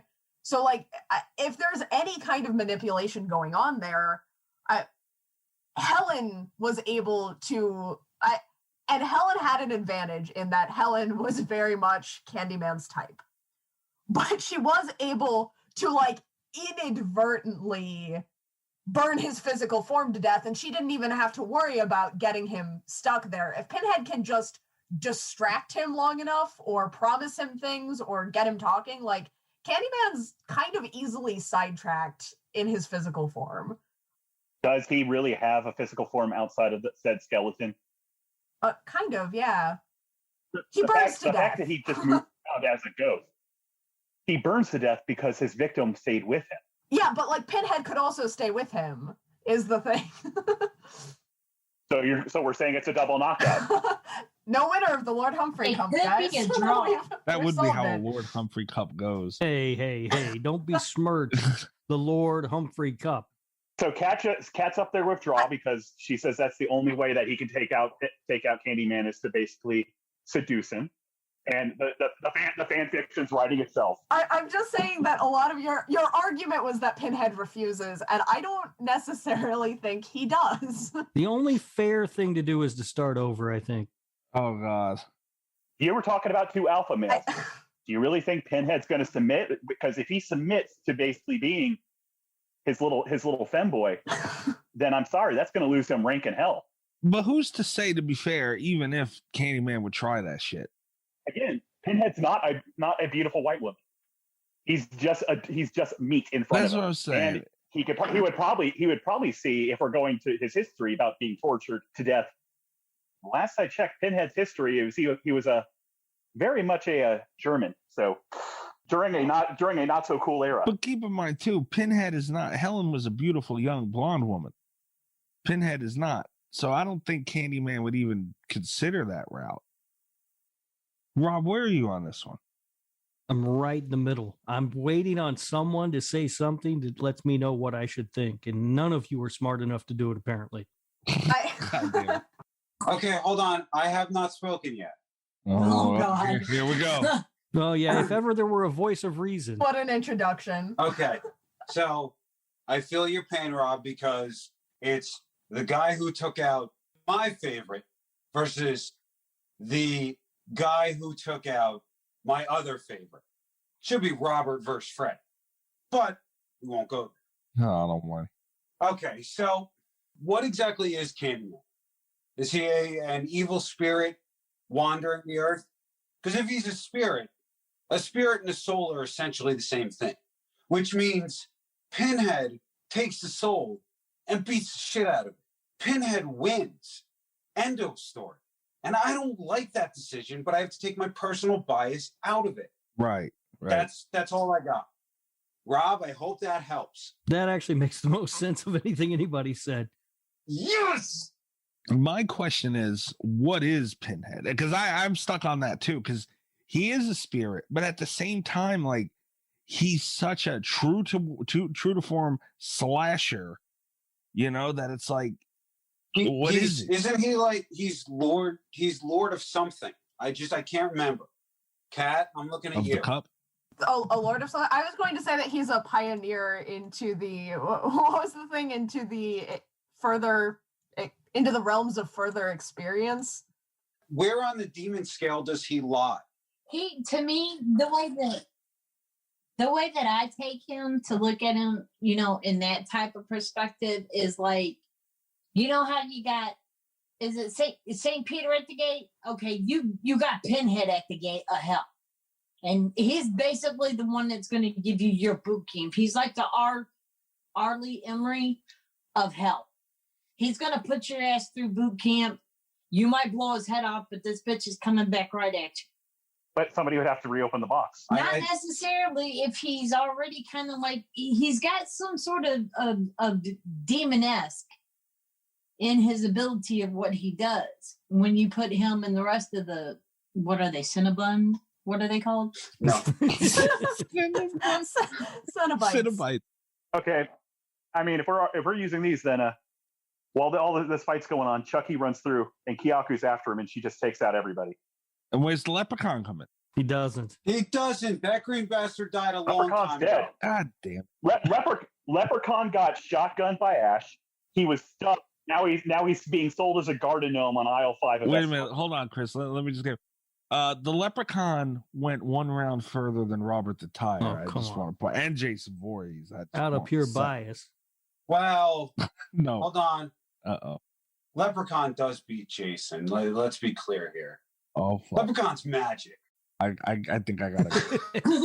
I think I gotta fucking go. Leprechaun beats Jason. He's magic. Between Rob and Chris. And does he beat Robert the Tire? No. Robert the Tire makes his head explode. Problem solved. But does Leprechaun beat Jason? Yes. He's magic. The fuck? Ash is not magic, and he wins with a shotgun and a chainsaw. Yes, because he can blow yes. I just want to point out before Greg gets yelled at by Chris. I'm one of the biggest people in the world for free speech, but Greg, it should be illegal for Greg to speak. Like, it really should, dude. You just argued that Jason would lose to somebody that Robert the fucking Tire would be like, oh my god. Robert the Tire would also beat Jason. He'd blow his head up. Oh, Robert the Tire was slept on by you two. Here's what happens in the Robert the Tire Jason fight. Robert blows up Jason's head. He falls back into the nanomite machine, and now he's made out of fucking metal. And you can't wait. And it couldn't blow up metal. I mean, that's what shrapnel is. Not in the time it takes Uber Jason to walk over and punt him into orbit. But him going into orbit, he doesn't need oxygen to breathe. He's a tire, and once Jason breaks the glass, Jason goes out into orbit. Jason's dead. Have you ever heard of dry rot? All the moisture in that tire's gone, and he's dead. What is happening? Oh, the opinions of Greg and Chris are not fully supported by Slasher Radio. I just want to point that You out. employ me, you son of a bitch. But Mikey, they are supported on TikTok, so go fuck yourself. Good, thank God. Go over there to TikTok. Jeez. All right. Before we go completely full circle here with all these things, let me take a crack at changing Rob's mind. Let me take my shot at it. all right. Because I'm leaning Candyman on this one. I feel we've learned a lot. Again, just also the soul thing that Greg mentioned. Although I do see that as a very viable thing. But we just seen, as we seen it with Samara in the last round, Samara comes out of the TV and stands there. Pinhead's going to have, essentially all the time in the world. to do what he's got to do with her soul. Now, that moved him on to here. Here we are. I don't think he's going to be able to easily do that because Candyman is going to be on that ass for him in the process, in one way or another. And also, I mean, Hellraiser 2 really fucking stands out to me, man, because it was, I believe, a shot to the throat. I remember it was gory as fuck, right to the neck of Candyman, and he was down and done. Like a bitch. I see a world where Candyman can get that hook to the neck. All right. Like that. I just feel he presents so much more to deal with than the normal paranormal being. Did you ask the people on the bee forum what would happen if the bees took on a demon? I could go ask them if you want. Yeah, because we haven't mentioned the bees at all. Okay, so hey Rob, the bees, yeah, Pinhead would like that. But would he be distracted by the bees? Yeah, Rob, did I do any type of shifting at all? Yeah, a little bit. I'm still very undecided here. This is not easy, and it needs to be taken seriously because it's for the Lord Humphrey Cup. I'm lighting this motherfucker back up because, this is what you do to me now. You've resorted me. I hope you're happy. Mikey's a junkie now. I threw my hat in the ring for this one. I did what I could. So where does everybody stand at this moment? To be I was just going to say, I believe if I did the numbers correctly, you're the deciding vote. Oh, really? I think I'm with Candyman. Cat's with Pinhead, Greg's with Pinhead, Amber's with Candyman, and I think Chris is with Candyman. And now Rob stands above the crowd, ready to give the thumbs up to thumbs down. Who lives, who dies? What are your issues, Rob? I can see it going either way, so then I need to figure out which one is the right way. Right. And what's still in question for you? If you vote Candyman, Mikey has to write a 10-page paper about why Robert the Tire's his favorite. That's not true. Well, hold on. No. Just remember, Rob, this is for the Lord Humphrey Cup. I know it has to be taken very seriously. I just feel like I made a lot of joke arguments in the beginning of this. And I just want to clarify. Candyman is a lingering spirit. And their powers are, we've kind of talked about this, their powers are very comparable to one another.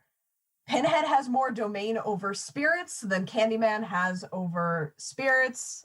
We've talked about the souls thing. We've talked about, Greg made a very good case on that note. I also, there's just something to be said of, I think Pinhead's powers of manipulation are just, they're a little bit stronger. I feel like Pinhead's, a little bit more motivated in what he wants. I feel like he's got slightly higher resistances to what Candyman can do. I do think this is going to be one slice to the neck. I do think I think he's got a little bit of a planning edge in this one. He's more of a like Candyman sees something he wants and he takes it. Pinhead is the engineer. Wait a minute, guys. We just realized something. Depending on how Rob's vote goes, it's going to be a tie. I know, but he can shut it down. He has that ability. Yeah, he can shut it down. He can shut it down right here, right now. And to be honest, it would kind of be fitting. This thing's been called the Lord Humphrey fucking Cup so often the son of a bitch decides it. That's because he did it on purpose. He's on the fence, so he can be the deciding vote. He knew all along before anybody else, and he was just sitting and waiting, drawing the drama. No, I'm on the fence because I really don't know who wins this thing. And it's paper thin for me. Hey, Rob. Yeah. One last question. You ready, Rob? Which one would you not want to meet in a dark alley? Which one would be worse? I don't know on that one either. Yeah. To be honest. Seriously? Seriously. Pinhead is terrifying, but if Candyman opens that coat with that hook and he's so big, he's such a big dude, that'd scare the fuck out of me. Oh, here we go. Oh, there's a bleep. There you go. You happy now? You happy? Yeah. All right. Here's what I actually think that where I sit right now, and this is a problem for me. I think Pinhead would win, but I really want Candyman to win. Okay. I'm gonna vote Pinhead. Damn. Okay. Isn't that equal to a double KO? It's tie. No, it equals to us fucking talking about the goddamn thing some more. No, that just means now we have to go back to round one. We got to start all over from the beginning, guys. Put the coffee on, Cat. Boot up the randomizer. Anyway, I had a fun time at Slasher Radio. Thank you guys for having me for so long. Yeah, we're not doing this shit again. All right. Yeah, I mean that's really I think what it comes down to is like I've been struggling over here because I wanted to think of a way the Candyman wins because I would much rather him win than Pinhead. But I just don't see it. How do you see Pinhead winning? Let's start there. Well, Greg made the best point in that he grabs souls, and Candyman is essentially a spirit and a soul, and it seems almost too easy. But have they ever shown him using that power in a fast, instant manner? Usually him taking people takes time. But also, I do want to, this was something that I totally forgot to bring up earlier, because we've had, this has come up on the bracket with Pinhead before, where, like, the longer, it was something that came up in the Jason, I can't believe I'm the one bringing that up right now. I can't either, Kat. It was something where hear me out, though, please. Salt in the wound. Sorry, but here's the thing about Candyman that I think makes him more of a problem with the Pinhead situation, because there is, for many of the people that Pinhead could go against, like, they could just bide their time, like spirits, souls can just bide their time, wait for Pinhead to turn his back. That was the argument with Jason, because Jason, you know, could hypothetically have just like waited it out. I don't know what the end game would have been because they're still in hell, but like the longer that Candyman is held captive, like assuming that we can get to that point, the longer Candyman is held captive, the weaker he gets, because he needs people to believe in him on Earth to survive. That's a tie that Pinhead doesn't really need. If people forgot about him on Earth, he'd still have souls to torture for eternity, but Candyman would start to lose his power, right? Really hard to not believe in somebody when he's constantly peering at you from the darkness. But he wouldn't. He's dead. All right, he's in a hell dimension. Like that's what I'm saying is like. No. For this hypothetical fight, it's on Earth. They're in some building or inside of Lord Humphrey's great arena. They opened the box. They made Pinhead say Candyman 5 times. The fight's on. I might be leaning Candyman now because Chris said Lord Humphrey's great arena. With golden statues in his honor. That's the last thing we need is a statue of Rock. It would get vandalized so often. That'd be ridiculous. I hadn't thought of a statue. I thought about trying to petition a city to name a street after me, but a statue, that would be something. I'll put it right on my toilet. We were talking about like end games, and I think eventually, I think Candyman, out of all of the people that we've talked about going against Pinhead, I think he's the only one who eventually loses his standing. I don't know. He's in front of the great arena. The crowd is watching. Everybody's chanting Candyman, Candyman, not knowing they've damned themselves. That is fun. What is frustrating the hell out of me is that throughout this entire tournament, I've been able to see most of these fights play out in my head in one way or another. And this one I can't. And that really pisses me off that it's the finals and I can't see. In a pure fight, Candyman doesn't have enough physical body to have a long thing, but he can definitely strike at Pinhead because he's solid the whole time. Just think about it, Rob. Tony Todd standing in the Lord Humphrey's arena. And just imagine when Tony Todd comes on to a new episode, you get to say that you declared him the greatest slasher of all time. Don't tell Tony Todd that you compromised the Lord Humphrey comp. What are you doing? Hey, they need a way to apologize for Mikey asking who wins Leatherface or Leatherface. Okay, so I have a Candyman question. Okay. If he's he didn't just disappear while somebody was holding him, did he? Did that ever happen in one of the movies? Because I don't remember when he was holding someone that he just disappeared from their arms like a ghost would. I'm pretty sure that he's been holding people as he's vanished as they're looking in a mirror. Yeah, because if you think about it, in the first one, he had his arm around Virginia Madsen, and she had just broken out of the hospital and stuff. And when he put his arms around her, they teleported into a different room, into the room where the baby was, because she had to. But wait, the security camera footage, though, said that she was there the whole time, right? Interpreted that as he's taking her there in her own mind.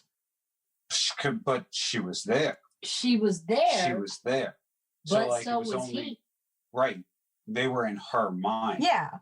Essentially. Which means taking Pinhead to another dimension wouldn't necessarily matter because he's still the Lord of Pain. So if he's still the Lord of Pain, he's then going to cause Candyman pain in another dimension. But ergo, too much pain, Candyman eventually loses everything, loses all strength, loses his mind. That's where you're wrong, because this is a man that was tortured. Here's the thing, though, is you can, think of, that's something that Pinhead can offer Candyman that nobody else can, is he can show Candyman how to turn that experience into more power. Power is something that Candyman seeks. You can't sit here and not deny that he didn't have a very painful death. I mean, they chopped his arm off, and he was like this amazing artist. They took his livelihood away from him. Then they doused him with honey and bees, and anaphylactic shock can take a lot of time sometimes. I mean, look what happened to Nicolas Cage in Burning Man. Chris loses a point for bringing up Burning Man. Also, it's Wicker Man. But if Pinhead is the Lord of Pain, he's just going to inflict even more pain than what he already was used to. Hold on. Then once he puts so much pain, Candyman is just going to give up. No, that's where you're wrong. Because if that was true, he wouldn't still be getting victims, because I'm done with pain. I have no, he's been there, done that. There's nothing more that Pinhead could do to him to take anything else away from him. If anything, hurting him would remind him of his own death and make him possibly more enraged and powerful. Possibly more enraged and powerful, except for his power doesn't come from rage. It comes from devotion. Yes. All I know is if I accidentally pissed off Tony Todd, I would just look for the quick way out. And also, if you want to look at it, it's also revenge, because he also lost the woman that he loved. I just don't think Pinhead could do it.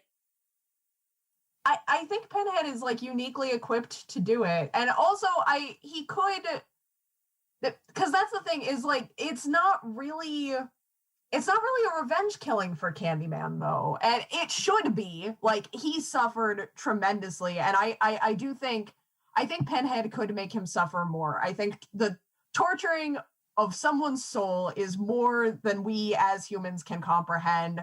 I think even the most painful of deaths, which Candyman undoubtedly experienced, like on so many just horrible levels, I think Pinhead could outdo it. I think the soul thing gives him that advantage. I think it gives him that edge. But Candyman, regardless of like whether or not he had that capacity for revenge, but he kills for desire. He kills for once. Like, I'm not sure that even if he was reminded of the person that killed him, I'm not sure it would be like that complete turnaround.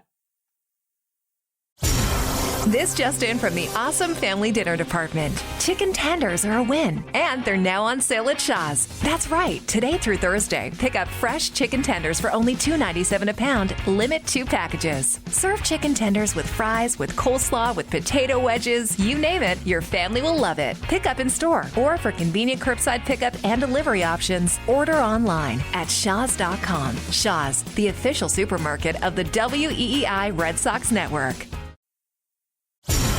This just in from the awesome family dinner department. Chicken tenders are a win, and they're now on sale at Shaw's. That's right. Today through Thursday, pick up fresh chicken tenders for only $2.97 a pound. Limit 2 packages. Serve chicken tenders with fries, with coleslaw, with potato wedges. You name it, your family will love it. Pick up in store, or for convenient curbside pickup and delivery options, order online at shaws.com. Shaw's, the official supermarket of the WEEI Red Sox Network.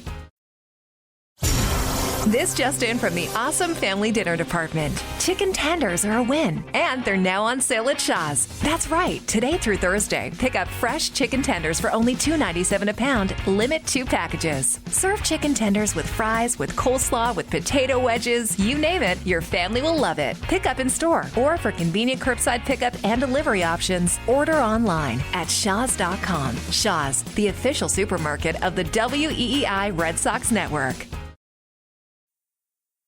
Yeah, but you're missing part of the picture. You're missing the part where you've got 2 alpha males going against each other. Candyman ain't gonna think of desire. He's gonna think of all the shit that he's had done to him, especially if he does try to torture him. Okay, hold on. Counterpoint. Maybe last one. I'm not sure. Okay, so Candyman is just evil spirit essentially.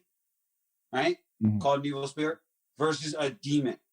Which is greater on the scale? Demon, evil spirit. The answer is demon. Pinhead wins. But see, how can you actually say that whenever you got hoodoo coming at you?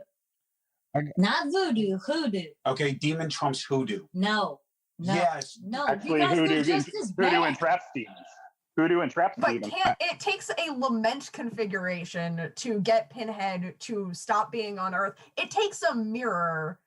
It takes breaking a mirror to get rid of Candyman. Like, the power differentials are really what's tripping me up on this one, because it just... Well, you know what? We've all made valid points. Right. But it comes down to, again, this is the Lord Humphrey Cup. It comes down to Lord Humphrey himself. Now, buddy, God. let me tell you. Let me ask you a question, because you've heard all these validated points. Has anything swayed? Can you make your final decision and call it? Well, I'm not the only one who can be swayed here, though, because we're tied. But I have an unfortunate outcome. Uh-oh. I didn't switch. But I don't like this. I didn't switch. And I can't believe I'm saying this. But Greg actually made a point that brought me back to 50%. And I'm still, I got the fucking collar pop to Candyman still, but I'm at 50%. I cannot believe that you were doing this right now. You're trying to steal the spotlight from me and put it all back on yourself, are you, Mikey? Oh, okay, I get it. It's still your vote that did it, though. I'm back to 50. My vote's off the table now. I just remember, when the arguments all started, Kat's first response, as far as any debate, is it ends in a double murder. That is true. Why does it have to be a double murder? Why can't they decide to be friends? Maybe move into a nice little flat like the Odd Couple. Well, they would move into a nice little flat, and then they set it on fire, killing them both. Yeah, get matching Taco Bell tracks. Yeah, I would watch that show, by the way. If that was a television show, I would watch it. That's the real outcome I want from this bracket. How do we make that show happen? Big Brother, except for killers. Don't get me started on Big Brother. Oh, good Lord, please don't. Anyway. Yeah, what was the argument that swayed you? Greg's point of Pinhead being able to outlast Candyman. That's a hell of a point. And the only way I've been looking at it was Candyman getting that shot in.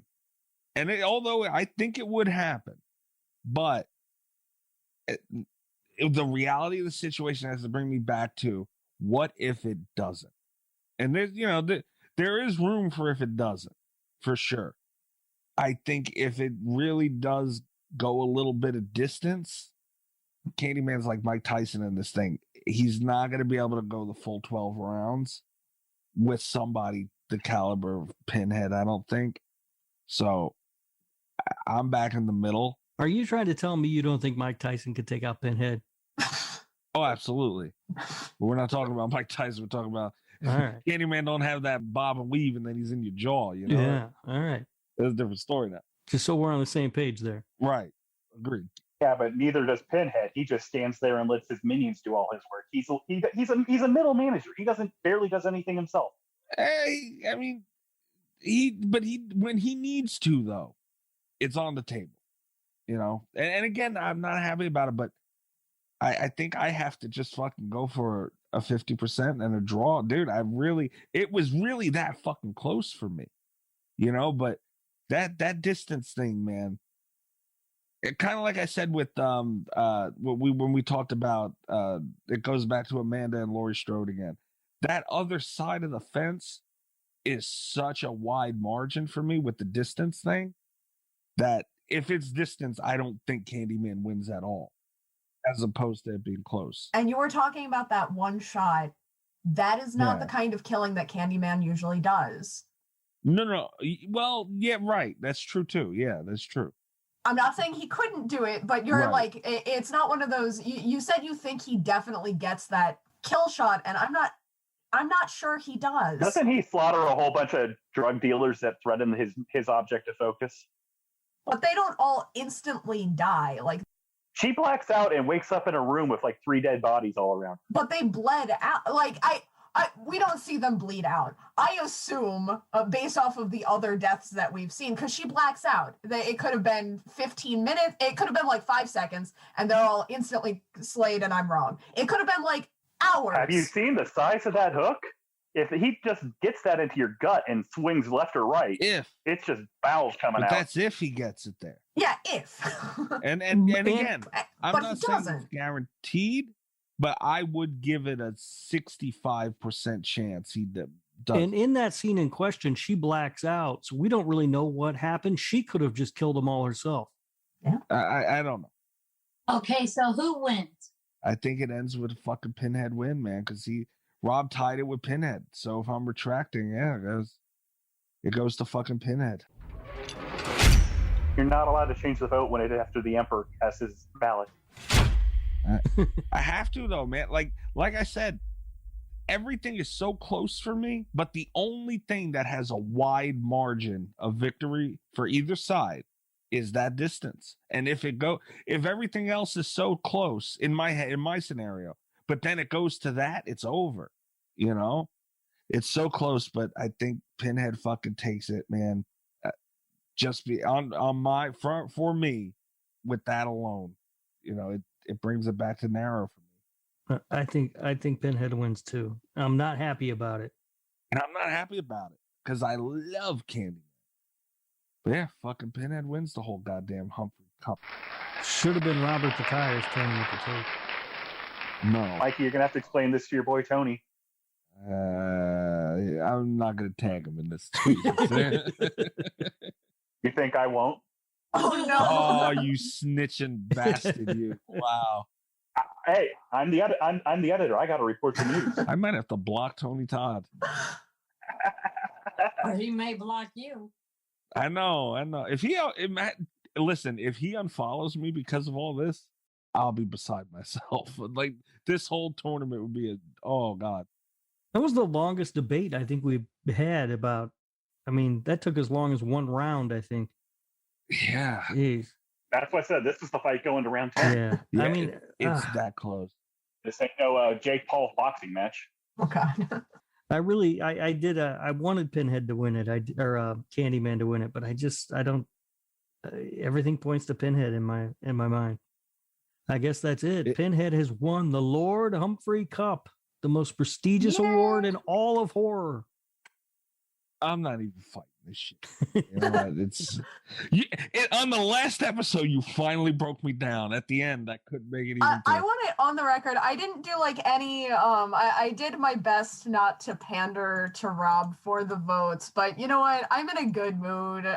Lord Humphrey Cup to Pinhead. God damn it, Cat. Yeah, I love it. Everybody's on board. This is great. I'm not. I'm off the boat. You guys do realize he's now going to go to a trophy shop and actually make the Lord. Oh, absolutely. Right? We're going to have to mail it to Doug Bradley. Oh, I'm sure he'll put it on his mantle. I'm disappointed. I thought it was going to get mailed to my Cenobite doll, but that's fine. Right. I'm going to count how many times that shit was said in the show, by the way. I should bleep every time. Oh, stop it. No, what you should do is go through and get it all, put it into a YouTube video and just call it the Lord Humphrey Cup Supercut. Into a YouTube video? What do you think I've been doing all fucking day? Jesus. This is the bonus video. How many times? And just have like a little counter every time it's said. South Park style. All right, guys, that's it. That's it. This was, honestly though, I do like that we did this. It's kind of like almost like a reunion kind of sort of the 100th episode, which is kind of cool in itself. But most importantly, and the real guts of this whole tournament is fans being passionate about these guys.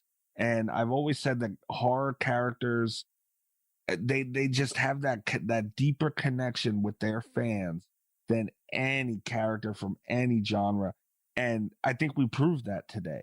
And I think we proved that throughout this tournament with everybody on Twitter, from Nesto to Jinkster to everybody here and a bunch of other people. I mean, I've seen people we've never interacted with before going on and on about this thing. So I think that's what this is all about. And, as much pain as it caused, I do think it was kind of fun. Yeah, especially since we did get to honor the Lord Humphrey's Cup. Amber's got fuck it up. And on top of that, like, most of the best points were made by me. Oh, look, Greg, I will give a hat tip to Greg. He brought some stuff this episode. Of course, yeah, he always does. Yeah, he brought it. Greg definitely brings it. He brings it in two bags. One of them was the good bag, the other one was a shit bag. You don't know which one, which bag he's gonna throw shit out at you from. No, it's either the right bag or the wrong bag. And your tournament proves by Freddy Krueger not winning the whole thing that's the wrong bag, but that's fine. figures the Lord Humphrey Cup would go to Pinhead. Mm-hmm. Yeah, the Pinhead's worthy of the Lord Humphrey Cup. Too bad he's not worthy of good sequels. No, not at all. It makes sense to award a trophy named after me to a pervert. There's a lot of irony going on in this tournament towards you. Now, I think final thoughts on this whole thing is I am glad we did it, and I look forward to never doing it again. You are glad we did it, though. I mean, I guess. No, seriously, this was a great idea, you guys. It's gotta be defended every year now. This really put a platform out for slasher radio when you think about it, because I mean, who else is going to do this shit? We didn't even want to fucking nobody else was dumb enough to do this. Yeah. After about 4 rounds of this thing, we didn't want to do it anymore. And then next time you can actually put better characters in. I don't know, like Sam from Trick or Treat. I do like Sam. World Series slashers. Listen, that little demon kid, whatever it is, yes. Oh, fuck shit up. Yeah, I do like Sam. We also we missed Bones from the Snoop Dogg movie. Yeah. Oh, we did. And 420 was this one. Man. What the hell, Mikey? I know. My bad. Yeah, I should have caught that one. It done fucked it up. Yeah, right. Kat, do you have any final thoughts on this whole shit kabibble we've been doing? No, it's one of those things. I'm glad we did it. I would be okay if we never did again. This time next year, if I had to do it again, I would rally, but I'm no sooner. This was stressful. It was hard. It brought out a very competitive side of myself that I don't like. And I didn't like it either. But that's fair. That's more than fair. But I think it goes to what you said. Like, the fans get very passionate about these characters, and that's what it's about. Yeah, you know what I always say: fuck the fans. He literally does say that all the time. Look, guys, everyone listening to the show. Yeah, I got a little pillow made that says that. I could so picture Rob going to sleep in a pair of Jason socks, laying his head on a "fuck the fans" pillow. I really could picture it. It's perfect. All right. Well, that is fucking it for this damn tournament. I actually do have something exciting to announce. I don't know exactly if it should be announced yet, but fuck it. What? Oh, Rob hasn't checked his Twitter. Is there something I should know? Yeah, there is something you should know. Jesus Christ! Yeah, go ahead. Let Jesus. Jesus, you guys did a lot of talking while I was asleep. Yeah. Wait for it. Almost like he should have been awake and prepping for the episode. Prep, okay. Yeah, right. I'm drinking tequila and smoking a joint. What the fuck prep do you think is going? I was making hot chocolate 2 minutes before I had to send you guys this link. Oh wow, okay. You see that, Rob? I do see that. Right. Hey, Mikey, can I say something? Yes. I just want to say thank you, man. This was really cool bringing us all together, and especially for this episode. And I just want to say thank you, man. I appreciate all that you do. You and Rob and Kat. Especially me. And Chris, you know I love you. Hey, it's the first episode you've made it to the end with me sober. I know, right? That's so weird because our hundreds. I was stoned out of my mind and drunk. You were drunk. I was blacking out by the end of it. Yeah, would you join a program, Chris? Hell no. Okay. Winners never quit. But no, I think that's that, and I not for nothing. It was really Rob's idea. You know, like it goes into stuff with just planning the show that we got to do, and it's like a couple of matchups, even though it turned out not to be. But it's a short show, got to fill time, blah blah blah. But I mean, we like spending time with you guys, man. Like we try and interact on Twitter the best we can and all that with everybody who listens to the show. And yeah, I mean, we spent our 100th episode, with everybody. Like that was. I mean, we've had big episodes before. John K. Sear sent in something for that, and like it was a good time and all. But I mean, I think the most fun was just spending with you guys. Even though, or as Rob says, fuck the fan. Yeah, fuck them. All right, so okay, that's a cool announcement that you're going to make. It was more news to Rob than anybody else. Yeah, it was. So, oh shit! Now I lost the fucking email. Yeah, I don't know if this really should be announced yet. At the worst case scenario, it would be a premature announcement as far as the date it's going to happen, but it's looking like next week we are going to have Stephen Chiodo on the show, the director of Killer Clowns from Outer Space, the writer for Critter 3, and the special effects for all the Critters movies. Ernest Scared Stupid, one of my personal favorites. So this is going to be awesome that we're going to get to talk to him. And there's been a lot of speculation about a new Killer Clowns from Outer Space movie. So looking forward to that. Maybe we'll get some background on that. I don't know, but that should be next week. We're still working with Steven on his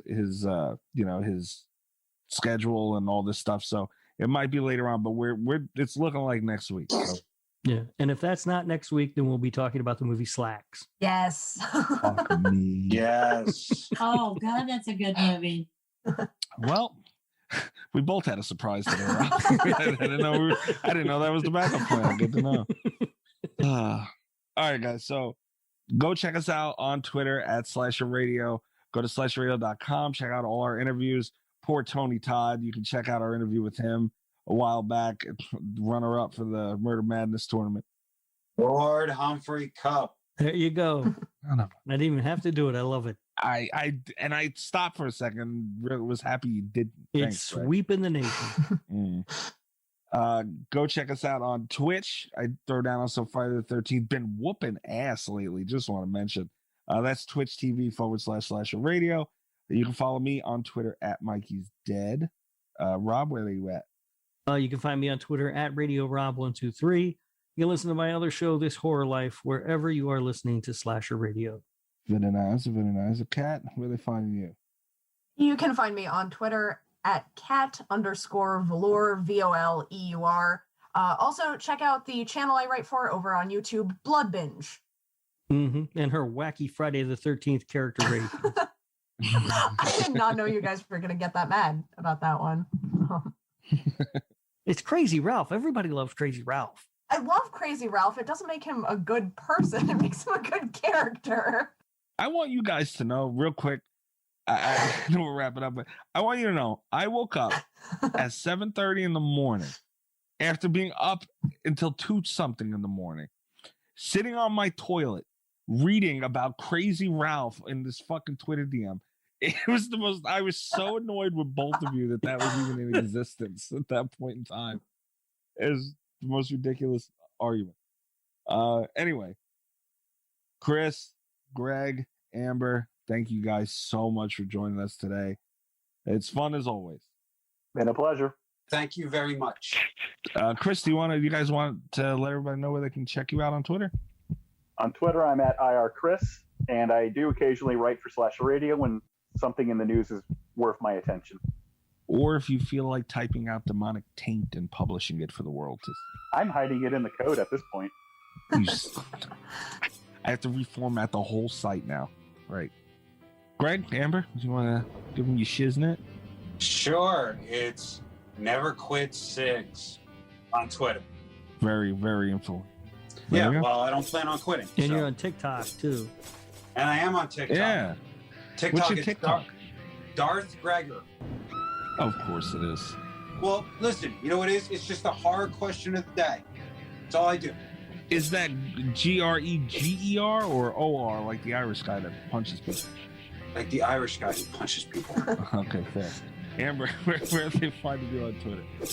Amber Scroggin 6. There you go. All right, guys. I am so glad this is over. Congratulations to Pinhead. I'm sorry to Tony Todd, Candyman. I'm so sorry. But this was fun. And check us out next week. Good night from Slasher Radio. I'm going to your TikTok right now. All the best with Slasher Radio Podcast.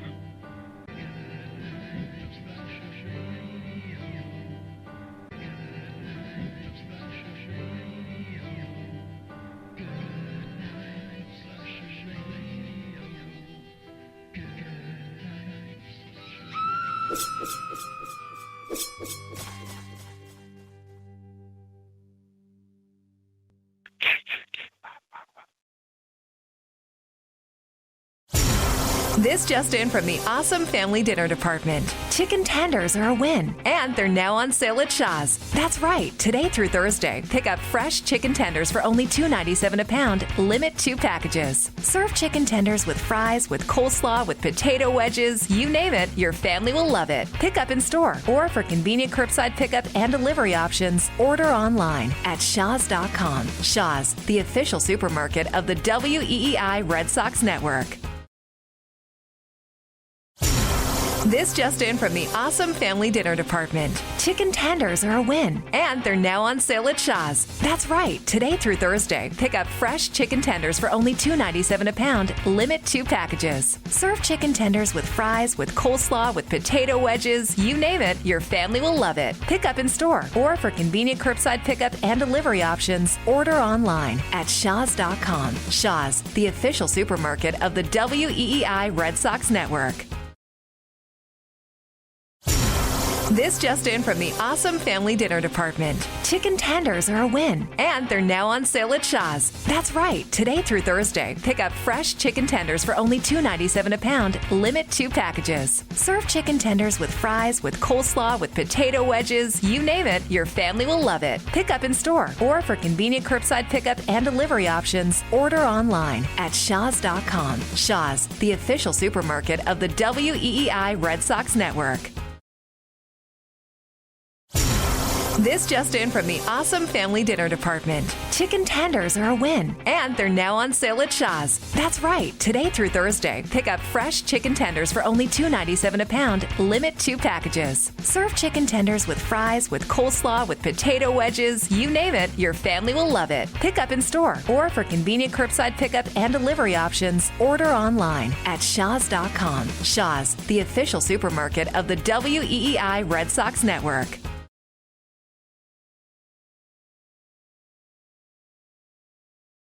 Why do you guys do this to me? Krampus.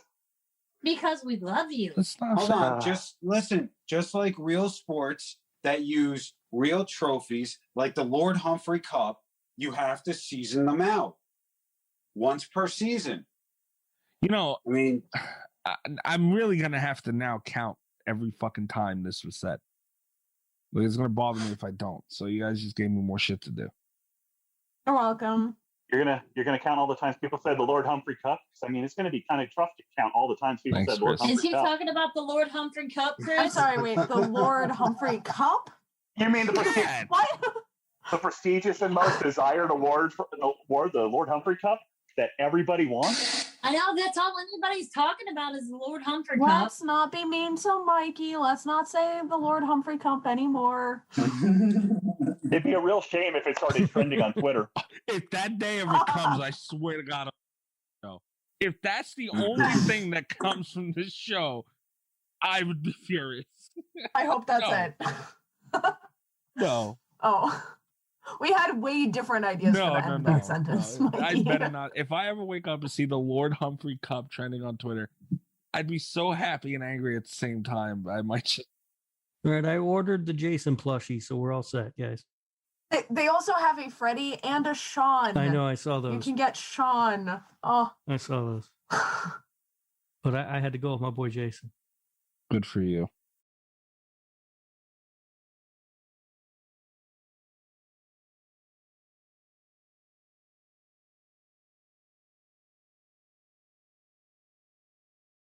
I was gonna say, I think Fangoria does that, right? Oh yeah, that's right. The Golden Rob. Oh no. Golden Rob. What the fuck? Imagine just a golden trophy of Rob. I already am way ahead of you. That sounds like the trophy you would get for losing a fantasy football league. Oh, come on now. It's like the worst trophy ever. It's just a punishment to even have around.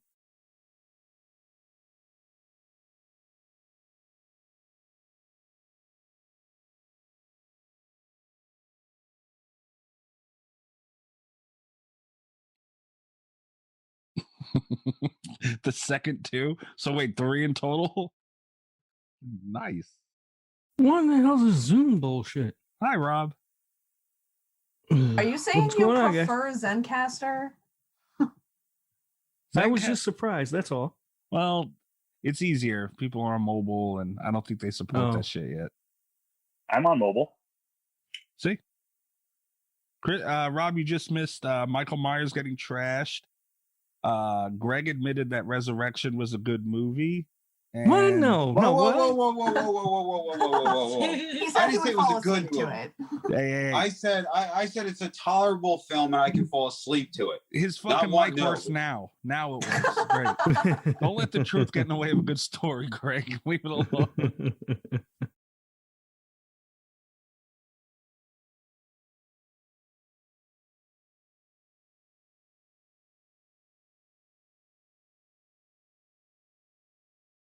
I can't believe you gave up on your boy Candyman like that, Mikey. Dude. Threw him Tony under is the gonna be bus. so disappointed. He's like, I I thought had we to were put friends. it aside, man. Like, dude, like I said, I want the Candyman. I love Candyman. Yeah, so did I. He's always been one of my favorites. He was another one. When I was young, my mom loved Candyman, so I watched it a lot.